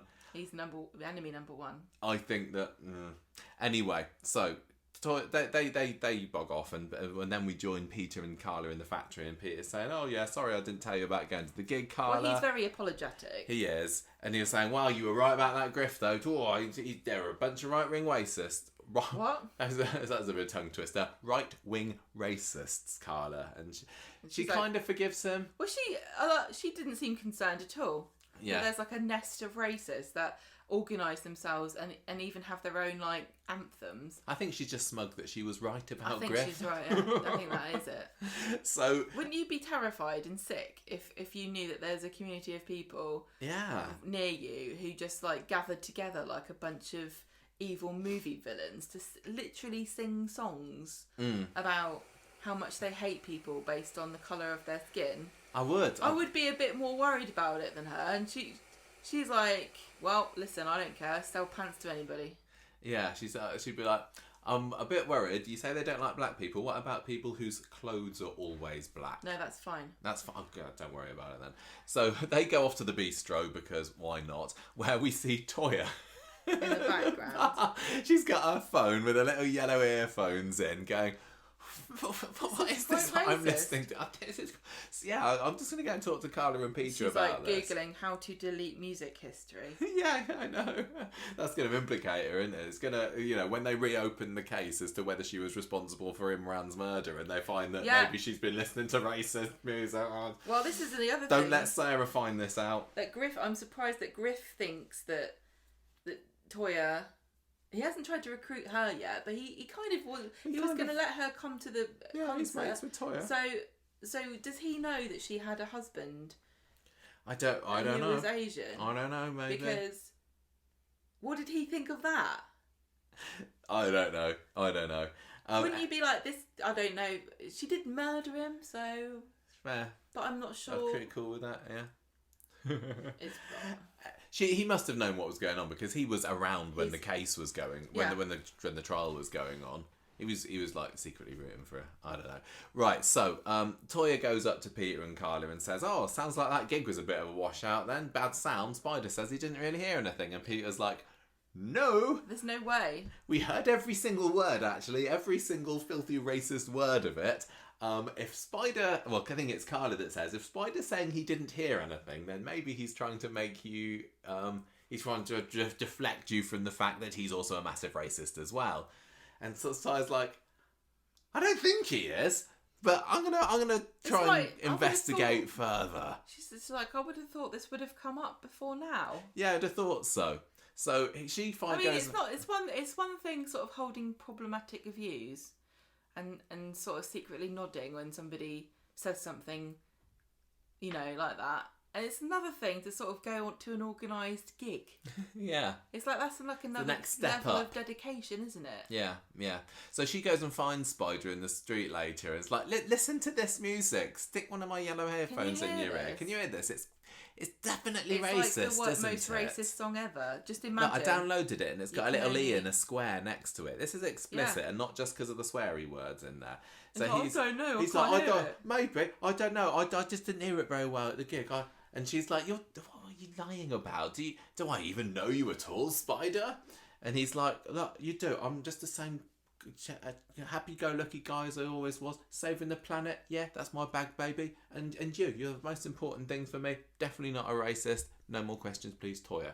So he leaves her, and she seems to be satisfied by this. She's very unsuspicious of him. He should have pulled out the old... Look, I don't really listen to the lyrics of songs. Yeah, I just like the tune. I just like the tune, and also just feeling the rhythm in my soul. Your favourite Christmas song is "Baby It's Cold Outside," and that's a rape song. Yeah, Toya. And I know that you're a rape victim, so you're allowed to reclaim that. But some people say that's very problematic. But no one really cares because it's such a banging tune. It is a banger. So, Spider, this is when we go and see him having his secret meeting. Well done, you did it away from the street. You're learning, Spider. Don't have your secret meetings near all your loved ones. Or maybe in Victoria Gardens. Yeah, maybe pass that message on to Stephen while you're there. So he's there chatting with this definitely dodgy Scouse boss about wanting to pull out of this operation. He's like, this is making things far too difficult between me and Toya. And the boss is like, no, look, Griff is clearly planning something big here. You could save lives by staying put. So is this some kind of terrorism, do you think? I don't know. Like, he says save lives. Like, maybe is it like a knife attack, or is he going to go in? Yeah, is he going to go over to Weatherfield Mosque and do something dodgy there? And I really don't know. Yeah, maybe. Like, the fact that they said you could save lives by doing this makes it seem like there's a lot more at stake here than, you know, shouting rude words or singing a horrible song to somebody. Yeah, I've got a song that'll get on your nerves. Oh, God. Yeah, so there's something going on with Griff. I'm looking forward to seeing what this. Well, he this gets is. convinced too. He does. He's like, oh, okay, then I'll do it for another couple of weeks. He's clearly not happy about this. Goes back home to Griff's. He says to the guy, I tried doing a thing where I'm like, I can't hear out of my left ear, so it might have been racist, but she wouldn't buy it. I'm all out of options now, Sarge. Any tips that you could give me, please? It's like, no, I literally can't help you. Say it again. Just buy her a bunch of flowers. Just keep saying it and smiling. So Spider goes back to his mates. Who he thinks they think are his mates. Racism HQ. At Racism HQ. They've got a lovely flat there, and they're all there around the table. And this shows just how hard I found it to concentrate on, because the guy that was standing by the fridge, I was like, is that Spider's boss? And I was literally rewinding back and forth, thinking, are they the same person? Is he also undercover? And I took a photo of Spider's boss and I held it up to you next to Racist Fridge Man. Again, are they the same person? Ask you a question. Are you trying to tell me that all white people look the same to you? I'm just face blind. You know this. I know. This is why I find it difficult to concentrate in films. I was also a bit confused. Is it the same man? Hair differently? It's because he had a similar haircut. He had very similar facial features, and he's also tall and lanky. Yeah. But no, he was different. Anyway, Spider's trying to worm his way back into Griff's affections by saying, Griff's annoyed because you went off with Peter. I thought you were on our side. Yeah, and he also wanted Peter to talk, and Peter's not talking. Yeah, he wanted Peter to do his anti-doctor... Punch a doctor. Poetry, or whatever it was. What do you do? What's it called when you do your... Slam poetry. Slam poetry, yeah. He wanted him to slam the man on the mic after the gig, but he was back home with Peter, with Spider, sorry. And Peter's like, yeah, sorry, I just didn't want Peter to go back and turn Toya against me, because, you know what, she's a good shag.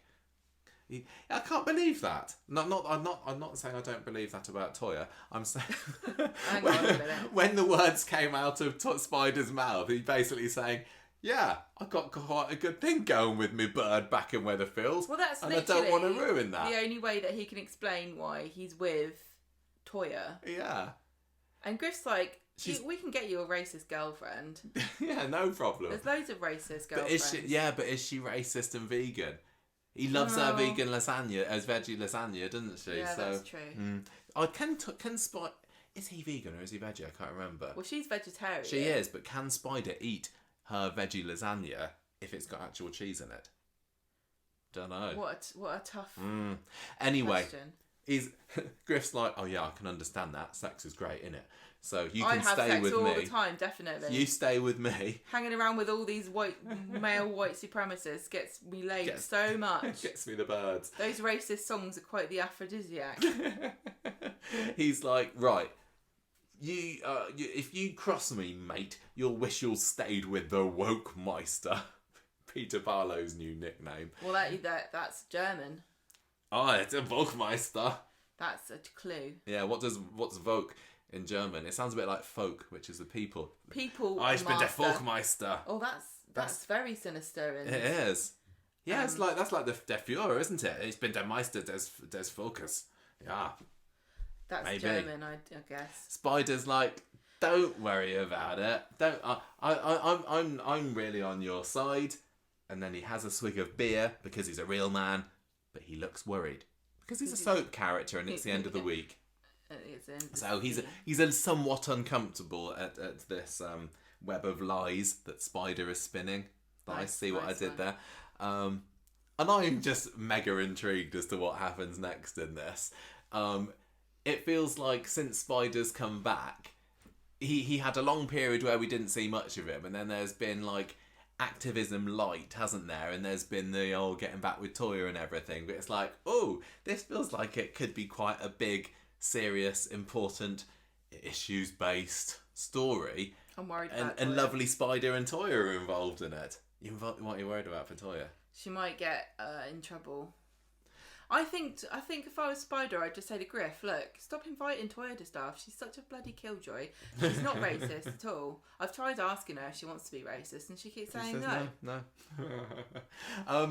So yeah, I'm really as loath as I am to say it, because I don't always like there being one issue story after another. Just the fact that this feels something a bit different to what Curry's done in the past. We've kind of talked about the possibility of them having some sort of extremism storyline ever since we said, are they going to go down that route for Zidane? I remember, didn't we? I thought they've had plans before. Yeah, they have. I think for various characters who have just either said no, I'm not doing it, or they've realised that that's going too far.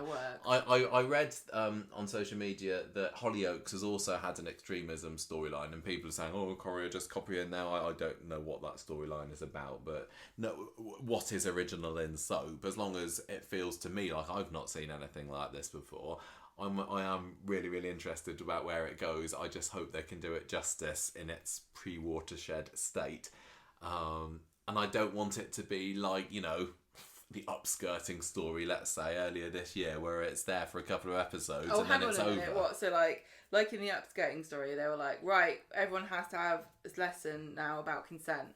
Are they going to take Griff and all that lot and pull him into the classroom? Yeah, they're going to get Daniel to give him a lesson, a PSHE lesson about equality, exactly, and then it's all sorted. Yeah. No, I want this to be long lasting. Not quite sure where I want it to go. It's too heavy for me. It is a bit heavy. It's difficult to talk about on the podcast too, because one thing I don't want anyone to think is that I ever in my wildest dreams thought that I would ever I don't want anyone to think that I feel as though I'm qualified or speaking from a position of any kind of authority about this. It's we started this podcast to talk about a program that when we started the podcast, it had nowhere near as many issues-based storylines. So it feels very uncomfortable to almost position yourself as an expert on something, because you have to believe that what you're saying is of interest to do a podcast in the first place, don't you? Yeah. But this is not something that I feel qualified to talk about. But I'm not going to not talk about it, because that would be It's going to be certainly a tricky one to navigate in parts. And as you're right, I feel like as a privileged white man, sometimes talking about racism for other people who've experienced it in their lives, it doesn't can be quite frustrating. Yeah, but we don't we'll do the best we can with this one. We obviously can't represent anyone other than ourselves, but in a way that's kind of useful for this story because it is about white people. It's not about the effect that at the moment it's going to have on, or it's having on somebody who's the target. So it's about this sort of extremist white supremacist, but I don't know anything about that either. I don't much, but I mean, once a year I have to do a little bit of online training where I have to click some buttons where somebody's talking, and I have to click every time I hear them say something concerning. Really? Yeah, it is. How many times would you have clicked today during this podcast? Oh, crikey. I should have had a little click counter going. Yeah, definitely quite a lot. So I know a little bit about it, but maybe talk about that in future weeks, maybe, when it might become a little Do they bit play more. you any songs? They don't. They Wow. don't. There No. you go. I'm It's still a in the whole dark new about world. that one. Anyway, definitely fascinated about where this is going. Very heavy. Should we move on to a lighter storyline, Gemma? Eileen thinking that she's had an otherworldly experience from beyond the grave or something. Because this is definitely the this is the filler. Vanilla cream filling, one might say. Over to you. What's Eileen been getting up to this week? She on Monday has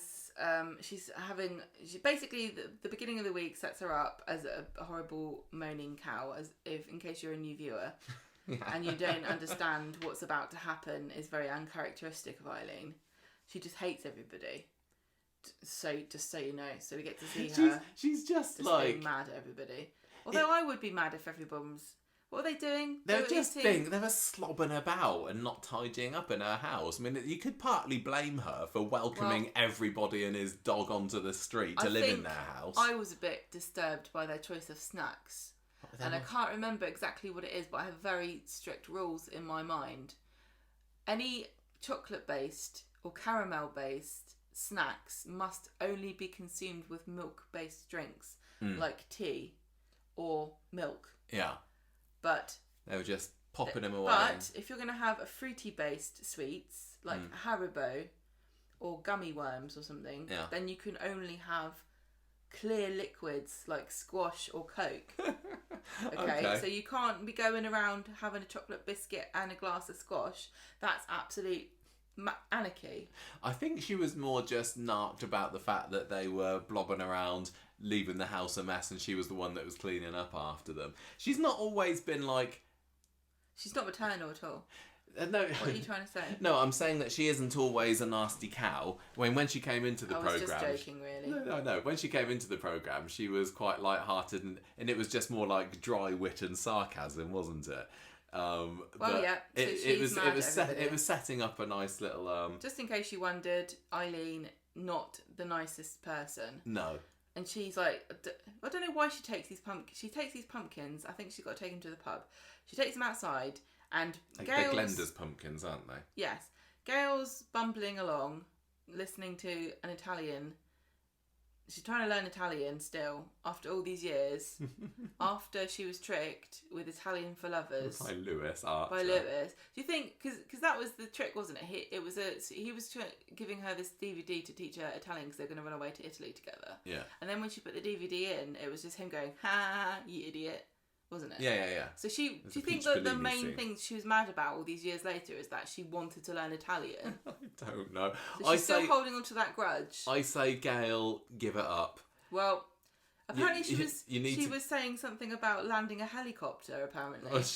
So she's engrossed in this, and she doesn't see Eileen, and they bump into each other, and the pumpkins go on the floor, and Eileen, to be dramatic, falls over. This is actually, now I think about it, twice in 1 week that a fairly pint-sized character has been able to knock over somebody who's quite a bit larger than them with force onto the street. Maybe Coronation Street is set in a parallel universe where the forces of gravity are becoming weaker. Only explanation. And then eventually we'll end up, everybody just floats off the planet.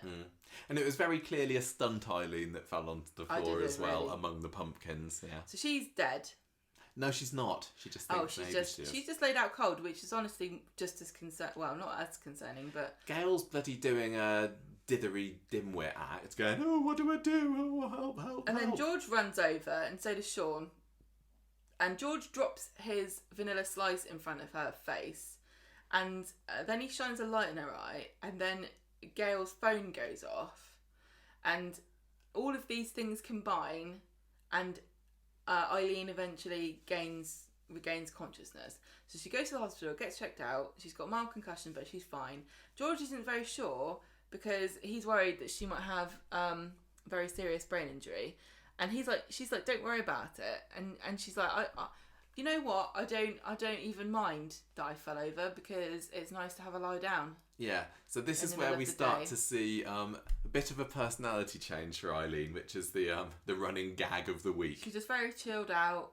She gets home and she says, "Oh, I should replace those pumpkins, shouldn't I? And we should carve them together. That would be a lovely thing for us to do." And Todd and Sean are like, "What the hell has happened here?" On Wednesday, she's had a personality transplant, but not a head swap. What's going on? What's happened? Normally they change the actors. On Wednesday, Eileen's like, "Yeah, I'm happy for the first time in my life." And George is like, "I think this is something's going on here." Later on, she goes to the cafe and Shona gets her order wrong, and she's like, "Yeah, you know what? It doesn't matter, does it? The reason I'm so chilled out is because as I thought I was dying, I smelled a beautiful scent, and I saw a bright light, and I heard beautiful music, and I think I saw a bit of heaven." She did. She says, "Yeah, I think I had a glimpse of heaven."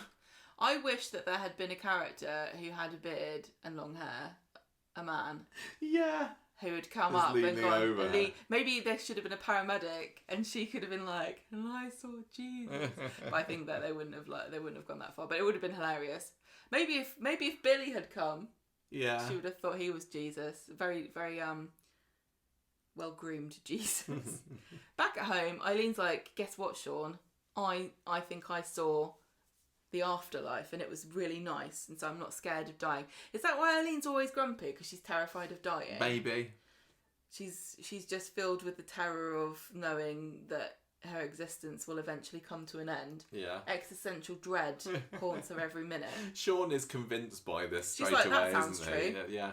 I'm Sounds not going to ask any plausible, question. says Sean. And she goes upstairs, and George is like, "Sean, heaven's not real. She was smelling my vanilla slice." But I don't know whether to tell her or not. She seems so much happier now. Why would we take that away from her? So they decide not to. And then also Eileen goes to the food bank. And then Friday she goes to buy vegetables to make soup for the soup kitchen. and I think it would be really nice if she kept up these charitable endeavours after. I think she should. Because I think that would be quite sweet. It just feels a bit mean that she's like, screw it, I hate everybody again. There's no afterlife, so I'm not going to bother making soup. You have to be concussed to want to work at a food bank. Yeah. So Todd's like, has everybody else gone mad? Can you not see that she's not normal anymore? Yeah, because Todd is still at this point in the doesn't dark know. about what's Sean going and on with George his are the dear only ones mum. that know. And so Mary and George are talking about Eileen's enlightenment in the pub, and Mary's really excited because the magazine, the paranormal magazine that exists in the world of Coronation Street is called The Inexplicable, and she wants to write in because there's like a personal experience section, and she's always wanted to get published in it. And hasn't she been involved in ghost stories on the show before? I'm sure she's had stuff that she could have written in about. And she's like, let me write in about, I'll pretend I'm her. And and George is like, "No, I tell you what really happened. It's very explicable, actually." And he says, "Don't tell her though, because only me, you and Sean know." And then Eileen is tipping people, washing cars, and Mary says, "You've got to tell her the truth. You've got to tell basically Todd. This. Oh, go on. You've got to tell Todd as well." I probably didn't even write them all down, but yeah, as I said, the running gag this week is there's just various scenes of Eileen being helpful and Smiling cheerful at people. and forgiving all week and totally out of character. So George tells Todd, and Todd cannot believe this. He's like, "We have to tell her the truth. You can't not tell her. You have to let her know." So he summons Eileen to the pub, and right before he tells her, Gail is toddling about with red wine, and she bumps into Eileen again and pours wine all over her. And she's like, "Oh, I don't mind. You know what? You can get this out if you just use a stain stick. It's not that big Eileen's of a like, deal." "I've got staying back at home that I can deal with this. It's and fine." Gail's like, "Oh, great. See you later." She runs off. And then George can see that Todd's about to tell Eileen the truth. So he's round the back by the piano, isn't he? Yeah. He takes the wine because he's scared she's going to throw it at him, and he takes her jacket, and with Mary they like hide around the corner as Todd tells her what actually happened, and she's obviously furious, and she throws her drink in Todd's face, which makes George jump, and he spills even more red wine from the glass onto Eileen's jacket. And then that incenses Eileen, and when she sees Gail in the street later on, she confronts her about her jacket, and they have a slanging match. Yes, and classic everything's Gail back and to Eileen normal. fight. This is a one week and done sort of story, wasn't it? I didn't get any point of this other than it was just a bit of a filler.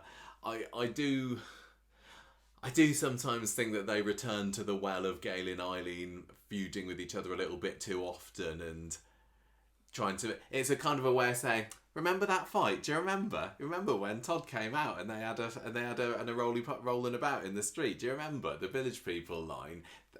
Is it feeling fake to you?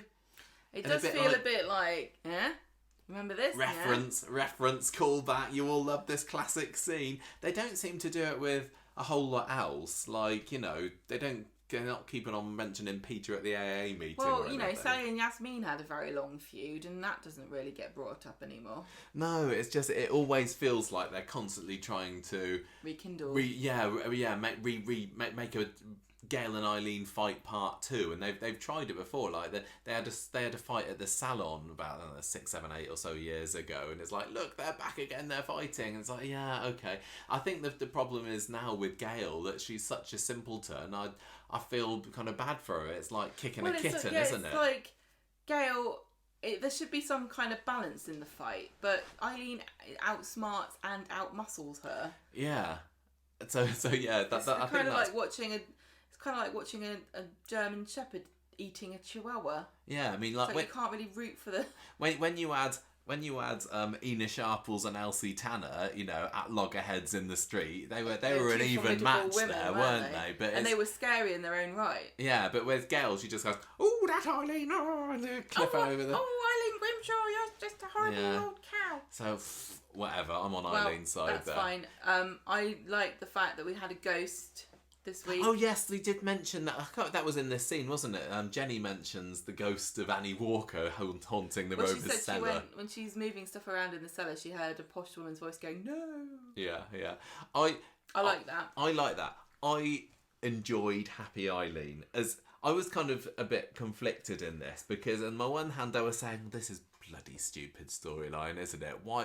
I was kind of hoping for some part that Eileen was like having them on or something. That seemed like a more normal Coronation Street storyline but they would have had to have deliberately tricked her. Yeah. So, but the fact that she actually believed that she'd had this heavenly experience, I just didn't think it was within her character, so I was kind of torn with that thought, but then also really, really loving, happy, smiley, friendly Eileen and all the little scrapes she was getting into with Shona and that lot. Far be it for me to ever do this, and we don't do this on the podcast, but if you were to over-examine this storyline, it's actually incredibly tragic. How so? It? Well, because like I said, it kind of insinuates that Eileen is just full of existential dread at all moments, which is why she's constantly, grumpy, because she's kind of like continually grappling with her own mortality and wondering what the point of life is. And then she suddenly gets this glimpse of it in her mind, and everything's fine, and so she can finally relax for the first time ever and show off her real, true self, as she would be if she was content with everything. And then they just rob it off of her and go, that was just a vanilla slice. Yeah, so, I mean, should they have told her? Did they do the right thing by telling her? It's the sense of inner peace that she had, not something that we all strive for. And if it was, it's obviously she didn't really see heaven, but would it be so bad to let her think that she did?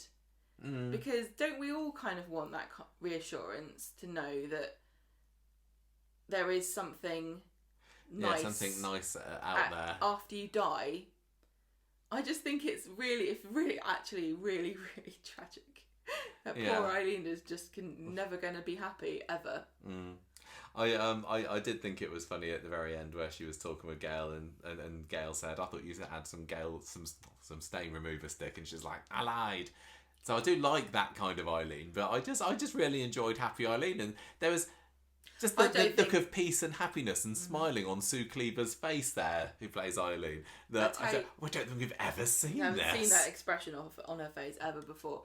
I tell you what would have been quite funny if she had just gone through, like, maybe it began to grate on her too, like, you know, don't worry, Gail, I'm sure I can take the stain out. That would have actually been quite funny if she'd have just cracked. And yeah, she just cracked, and then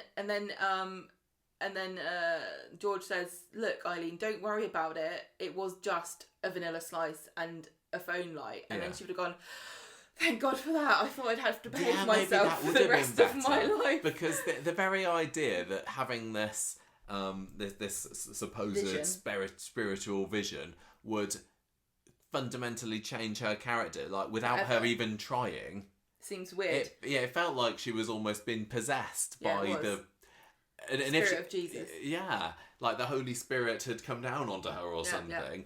And if it had been her saying, right, I've done this, I'm happier now, it's maybe going against what I usually like, but I'm going to really try hard to be a better person now or something. And then she couldn't keep it up. I think we're analysing this story a bit longer than it needed to be, to be honest. A lot more it was silly filler. It's not the sort of storyline that I want to have loads in Coronation Street, but it was fine, and I like all the characters involved as well, which always helps, apart from maybe Gail. Sorry. Well, I like the fact that it was Halloween themed, and I like the ghost. Yes, there were some smashing pumpkins in there, weren't there? Well, the afterlife and the ghost. Yeah. So right, let's get through these final stories here. So we got what's been going on at number 9 this week. So there's basically two halves of this. Like I said earlier, we got your Taekwondo, and then you got your Book of John. And the Taekwondo bit is Tyrone is decided that he's going to go to these martial arts classes, and Fizz is like, what the hell are you doing that for? What's going on there? And I can't remember what the reason was that he wanted to go to this, but at work, Sean is teasing Fizz that Tyrone's going to find, and I quote, a martial arts Alina. and basically winding him up, and Carla joins in as well, that because when he first fancied Alina, it was when she was doing yoga with him, wasn't it? And he's and everything, and so Fizz is a little bit worried by these little jokes that are being made, and when Tyrone comes back from his class later, Fizz is bombarding him with questions. She's like mega insecure about this, especially when she hears about the fact that the instructor was a female. Sue, it was called. She was called. And when she goes for a shower, she kind of eyes his gym bag, and he comes back down later, and she's rifling through it, finding his jock strap. That's just... I don't even know what that is. You know, what is it? What's a jock strap? I think it's just like a willy holder. Protector. Maybe? I don't know. I'm not the sportiest guy, as you know. I kind also of imagine not American. It like like suspenders, but that go underneath. I'm not really your sure. Part, but I don't know why you'd want that. I don't know whether I really want to know. I'm gonna Google it. What is it? What do you wear for Taekwondo? Is that like when you do? Why do you keep something called When you is it like a gi? Is that a thing? I don't think is you that do. Karate? I don't know. Well, like you use it. You wear one in judo. Anyway, she's looking through his. It's like just like a pair of pants. Oh, well, there you go. Stop looking up half-naked men on your phone while we're doing this podcast. Oh, look, there's a reindeer-themed one. Oh, my gosh. My God, there's a pair bum there. Stop it. Stop looking up posing pouches. It's disgusting. What the hell? Why would you not want your bum covered? You're going to get cold. There's an elephant one there. Stop it. These men are going to get chilly. I'm worried about them. Never mind that racist song. We're going to get an E-rating on our podcast this rate. Anyway, so she's like, she confesses to him, look, I'm just really insecure. that you're sneaking around with another woman after Alina and everything. And he's like, no, I'd never jeopardise your relationship with me. Love you too much. And then there's this weird thing about Joseph punched him out in the class, and I don't really know whether that's important for anything, so I didn't write any more about it. It just undermines his masculinity. Yes. So I think he's not going to go back, is he? I don't know. Well, Kevin is also ribbing him on Friday about it, isn't he? About so this is Joseph the third knocking him out. character now, a little character that's flattened another one. Yes, you're right. Peter flattened tough guy. Eileen's knocked Eileen over. No. I mean, Eileen's been knocked over by Gail, and now we've got Joseph punching over Tyrone. What's running happened? theme here? The laws What's of physics going on? mean nothing to Coronation Street. But anyway, no more of that part of the storyline, because Fizz gets a phone call from a journalist lady who leaves an answer phone message saying, I want to interview you about John. And she's like, what the hell is going on I'm here? doing a podcast about Coronation Street ghost stories. Yeah, but tell me more. No, it turns out that this book is being published about John Stape, and they'll say, I'll let you read the first chapter if you speak to us about it, because they're going to be serialising it, they find out. So the story of John Stape is, if anybody cares, I don't know. I know, what is there an anniversary or something coming up? Not as far as I know. John Stape was... No, he was like 2009, 2010, 11, maybe his reign of terror. I don't really get it. But anyway, they're going to be serialising his story in the paper. So Fizz's name is going to be all out there, and Hope's going to be maybe dragged through it as well. Oh no. So back at home, Fizz sits Hope down and breaks the news to her about this book. Hope doesn't seem particularly bothered as long as she can assault anybody at school with a pinch who makes fun of her. She just is happy when she has her cereal chocolate stash and Well, bogs she up seems upstairs. to think that being an alcoholic is worse than being a serial killer. Yeah, that's right. Yeah, that's right. She talks about her mate at school whose dad's an alcoholic. Is she friends with Aaron? Does Aaron have a younger brother or sister? Or are there other alcoholics in Weatherfield? I can't believe there's more than one. But yeah, Fizz and Tyrone are just like, oh, she doesn't particularly seems to care, does she? We'll just have to wait and see what happened when this book gets published. Why are they interviewing? Oh, okay. So You would have thought, so the journalist who's reporting on the book has done more due diligence and research than the person that wrote the book, who has not even bothered to talk to Fizz, who wasn't just his wife but also one of his victims. yeah, which makes me think, well, it must be Phil, because this is what they kind of wonder. Tyrone and ponder, is this Phil's book, don't they? And it isn't confirmed one way or another. Yeah, because if it was Phil, he would know. There's no point me trying to ask her about it, because she would just go off on one. But if you were writing a book, wouldn't you ask? Yeah. You know, you wouldn't go, oh, is it alright if I write a book about your husband? You'd say, I'm going to write a book about it. You want to put your side of the story across or not? I just don't believe... How come you didn't know? I can't believe that there would be 2 books being written in the same year about this guy. That'd be a massive coincidence, wouldn't it? So it's got to be Phil. I'm intrigued about this because, it does make sense. Because Phil's got the motivation too, because he would do this for revenge. Yeah, exactly. And he's done all this work already. You know that he's got all this background information. Yeah, it would have been very easy for him. No skin off his nose, Unless is it? Why they're not going to say release something it? like, maybe Phil passed his notes on to somebody and said, don't ask Fizz, she gets mad about it. It's got to be linked in some way. I just have got... Because really, if you're going to write a book about a serial killer of Weatherfield, or a crime spree or something, you're not going to go John Stape first, are you? I mean, there's plenty more in that well before you reach the dregs of Stape. Yeah, is there like a book like My Little Serial Killer Weatherfield edition, and they're just going through all the different people, and they've already done Pat Phelan, they've already done Richard Hillman. I think they need to do one of these ring binders, like collect an issue every week and put it all together, and then by the end of it, what can you have constructed? An axe. A scale model of the Weatherfield Canal where Richard Hillman met his watery end. No, a scale model of Coronation Street with a little tiny corpse for each person who died. Yeah, something like that. And it's like, welcome, part 1 out now. Find out about Pat Phelan's evil crime spree. Nicola, his daughter. Did she know anything about it? Why didn't he kill Michelle? More questions answered inside. It just seems like there's far more to say about anyone Phelan and Hillman, and almost anyone than Snape, who was Do you think not Tracy's some gonna evil Machiavellian schemer. He was just a series of bumbling stupid- idiot. Yeah, For anybody who wasn't watching back then, and you can add more to this if I'm forgetting things, but he was in the room when a colleague died, Colin Fishwick. He buried his body wrapped in I don't the know why carpet he jumped to that. underneath. I've forgotten Yeah, now. that is quite big. Underneath a factory, and then tried to dump it in the canal. So maybe that's quite big. He accidentally smothered this guy's mum to But death. she was working out what he'd done, and he Yeah. was like, "Shut up, shut up." What else Then did he hid. do? Then he got Charlotte Hoyle. Oh yeah, then he whacked Charlotte Hoyle on the head during Then the he tram crash. befriended her That's quite big. parents.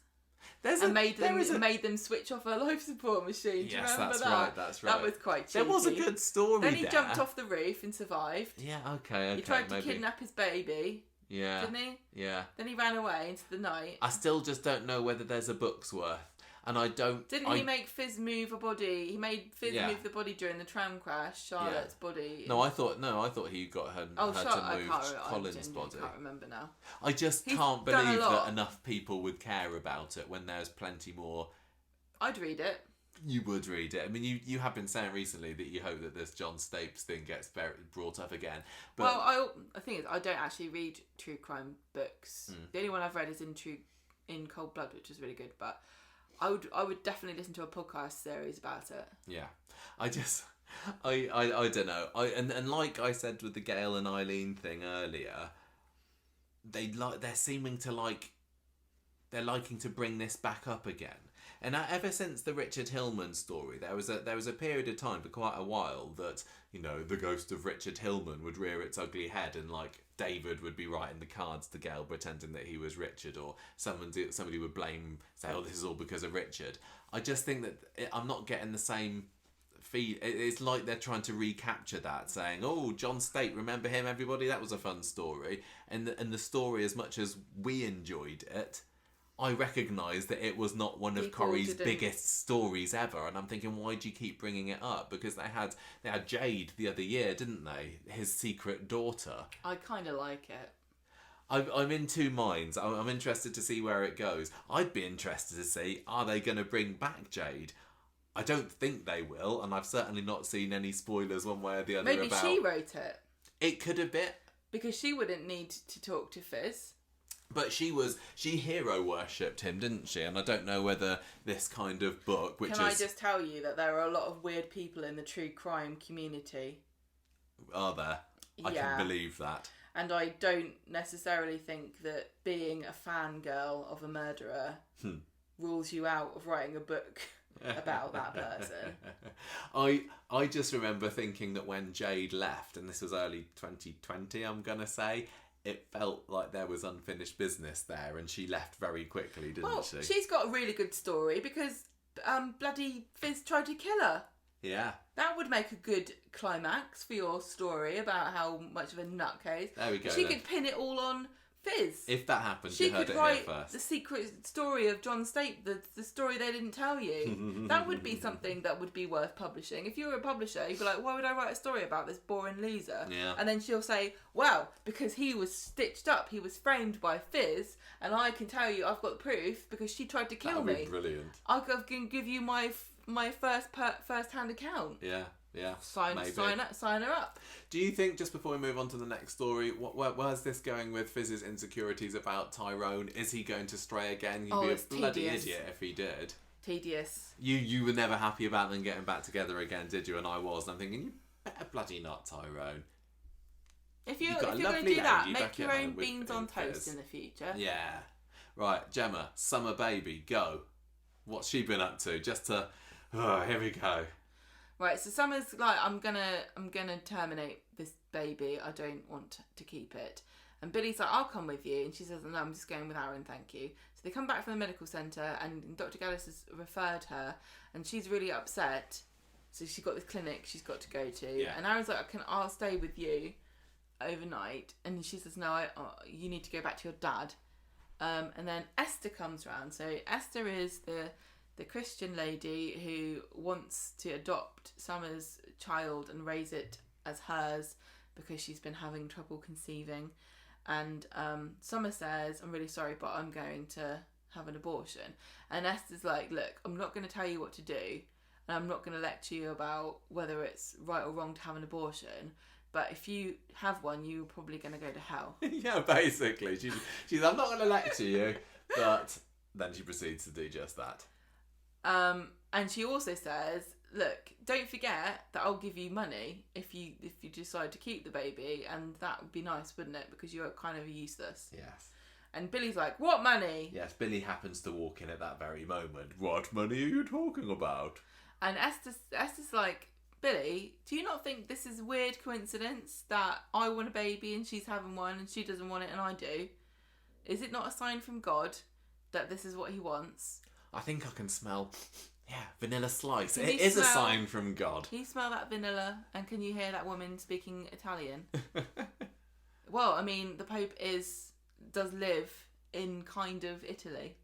He does live in kind of Italy, but There's probably lots of Italians in heaven. I don't think that neither Billy nor Esther really care about what the Pope's doing, what with them not being Catholic. Yeah, but he also believes in Jesus. Yeah. They're in that club together, aren't they? They are in that Jesus club, yes. Do you think that Billy thinks the Pope's going to hell? I don't know. Is that what you're trying to Let's say? not get into that theological discussion.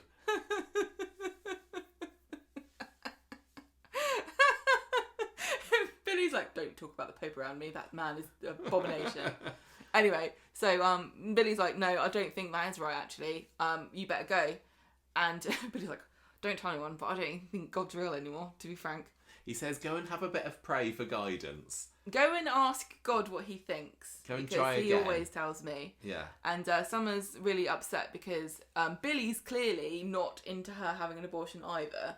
And is this when does he actually come out and say this? A to bit him? later on, maybe. I was actually really proud of Coronation Street for doing this because Having the debate. in general, I think in this country we are quite not pro-abortion, but we're pro-choice, and saying that you're against abortion is kind of an unpopular thing to say, isn't it? And I think that over the last 20, 30 years of our lifetimes, we've seen that viewpoint become more of the popular one, hasn't it? I don't know. I've always been unconcerned with what other people think about it. But definitely, the idea that it's okay is the norm in this country. The thing is, having as a lifelong woman, I have, especially one who's gone to a girls' school, I think that I was always told that it was my choice and I could have, that's an option to me. And so I don't know that I've really seen. I don't know, honestly don't know. No. I think we've always been. I don't know. I'm not really sure. It's not anything that I've ever had to worry about, really. No, I'm not thankfully. sure. That's an interesting point. You might be right. But anyway. So you were saying you were really proud of Corrie for I'm really for proud bringing it of up. having Billy, who obviously they want to be a likeable character, and he is quite likeable. Coming out and saying, I just don't want this to happen, and I think it's wrong. If they'd have had him all just being completely like, yeah, you go for an abortion if you want to, I don't think that would have rung true. So it was good exactly. So this is what happens. He clearly doesn't think it's a good idea. Todd finds someone on Maxine's bench, and he tells her that Billy's just really worried, and the religion is complicated for him. But you're his number one priority. And then Aaron comes round, and Todd lets him sit down. And then Todd goes to Billy and says, "Well done, you idiot. You've made Summer feel like you're judging her." And he's like, "Yeah, I kind of am. It makes me very uncomfortable. It's not. It doesn't. Why are people surprised? He's a vicar. It does not gel with his. Also, being her kind of dad, I think he's got every right to. Well, hang on. What? Right to what? No, just to question some of the choices that she makes, and not just go with say, yeah, everything that you do, I'm going to be, double thumbs up with. Okay, so he's like, yeah, you're saying in his role as a parent, yeah. he should encourage her, but she's obviously thought about it, and she's intelligent enough to work out for herself. Yeah, no, I agree with that. So he's like, yeah, this does make me uncomfortable because that is actually a potential human life, and I don't think it's the right thing for her to do. And you know, and if it wasn't obvious and clear to everybody listening, I think it's Summer's choice to make, and Billy should shut up. But I did really appreciate them showing different opinions, because I also think that there are a different, like, I don't think that we're a group hive mind in this country and everyone thinks abortion is great. No. I mean, even people that are pro choice don't think abortion's great. It's just something that is very sad, but it's still a choice that can be made. Yeah. So there's been lots of really quite progressive, in a subtle sort of way, approaches that Coronation Street's had for abortion recently. Because was it Amy, or was it Amy? And she just had an abortion and she wasn't even that sad. Yeah. And I thought that was quite interesting, because some women just need to feel that way about it, and sometimes they can be made to feel guilty because they didn't have sort of the air quotes appropriate reaction. So I'm still not convinced that she's actually going to have this abortion in the end. I don't think she will. But so Todd says, "Sorry, Billy, it's not your decision. It's her choice." So Billy's like, do you know, when I sit down and really think about what's happened to Summer this year, it all sounds quite, I mean, it sounds like it should be interesting, but actually, do you not feel quite bored? The cheating, she added weed brownie, so maybe she should not have the baby in case it comes out all bit funny, bit chilled out like Eileen. Yeah. Maybe that vanilla slice had more in it than we thought. Maybe. Now this. And Todd says, she needs your support. You should not be trying to manipulate her into doing what you think is right. So Summer comes back and Billy's like, "You are my greatest joy. All I want is for you to be happy and to live the life you want to live. Sorry that I judged you. I will support you no matter what." Yeah, he just says he's in her corner, doesn't he? Which was nice. So he didn't... I think it was natural that it was going to end there, and that because he's had lots of lovely, nice, touching moments with Summer over the years. But yeah, like you said, it was interesting that they did at least raise the possibility that he might not be a-okay with this 100%. Yeah. And then they gave us a break for a couple of days. Lovely, thank you very much. And the only other storyline we had this week was a little bit more of the double cross story, and I kind of want there to be more about this. And there was barely anything that happened on Monday. Basically, starts off with Bernie diving into a bin to find a receipt that had Fern's address on. No luck there. Then we have Audrey and Asher making fun of Bernie for this whole doppelganger story. They still don't believe that Fern exists. Dev defends her. And then Dev says, "Oh, Bernie, if you want to come and stay at my house, if Gemma and Chesney are making life difficult for you next door, then you can." So she's like, "Yes, please. I'm going to go and get my stuff." And the twins are like, "What the hell are you doing? She's a nutcase. Why are you saying that she can come and live in our house?"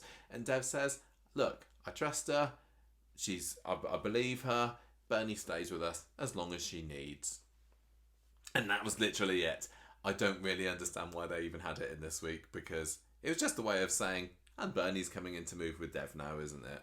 Isn't she? Isn't she? It did have a funny moment where she's going through a recycling bin and she's like, "Oh, I usually put this out once every 6 weeks or something," and Deb's utter shock at how lax her recycling is was quite amusing. I'm shocked because I don't understand where she puts everything then. She lives in a house. Yes. With 3 adults and 4 children. How has she only got recycling for 6 weeks? Well, I think that's the thing. She just bungs it all in the main bin. But Michael, my point is, could we do that here? No, you wouldn't have room. Oh, I don't know. Maybe she's You'd applied think for she was 2 more bins. pro recycling because she's such a hippy dippy. That's true as well. But is she a racist? Does she No. like racist songs? I think not. Because I thought environmentalism and racism go together. I just thought that was a funny line, just saying how incensed Dev was about the whole thing. But you're right, maybe it doesn't Some people quite fit get into really her mad about personality. recycling, don't they? They do. They come around and tell you that you're doing it wrong. Yes, they can do that. Like Maria. Why doesn't Dev marry Maria then? Yeah, already married. Right, we're done with street talk. Gemma, I think having spoken about her, on the whole, I'm feeling fairly positive about this week's Coronation Street. It wasn't like, thrills and spills all the way around, but there wasn't too much where I was a bit, feeling a bit bored by it.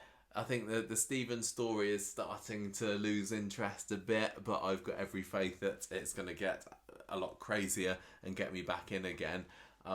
Daniel and Daisy, I really enjoy as a couple. They had some great moments on scene, and then the Spider storyline onwards. It's like I'm invested in this. I hope they do it right. I think I'm gonna go at 3.5 though. I'm going to score this 3.5 hidden chocolate bars in the cereal box out of 5. Fizz has been at half of that. One of those cereal bars already. Yeah. What are you gonna give it? I'm gonna give it a perilous tower of 3 enormous Day-Glow orange pumpkins. 3. Yes. Fine. Okay, you go for it. Oh, I just forgot something else I wanted to mention as well. I appreciated the little side story about Shona and her cappuccino art on Monday. That was quite nice. That was fun. So maybe we can vote the score this at cappuccino pterodactyls as well. Right. Character of the week this week. Can I just quickly say something as you're thinking? Yes. I'm just quickly Googled far-right environmentalism, and I found an NPR article called Climate Change. The far-right and environmentalism overlap is bigger than you think. Oh, well, there we go. And it was published on the 1st of April this year, so I don't know if it can't be a big joke. But it's basically saying that there's eco-fascism, and that actually they are starting to... They are bedfellows. And now I think about it also, wasn't that Ted Kaczynski? He was the Unabomber. He was an environmentalist. I don't know. But I don't think he was a racist. Yeah. Well, there we go. So maybe it makes more sense than we were giving it credit for earlier. I'm kind of going between maybe Eileen and maybe Daisy's character of the week this week. I'm just really into Daisy at the moment, and just the way that she sensibly and maturely, I guess, handled the whole mummy thing. I know she kind of went and had a bit of a freak out with Jenny about it, but I just very much enjoyed the character, and the story itself maybe wasn't that engaging, but she helped make it a bit more interesting for me. So Who? Daisy is going to be my character of the week. Et toi?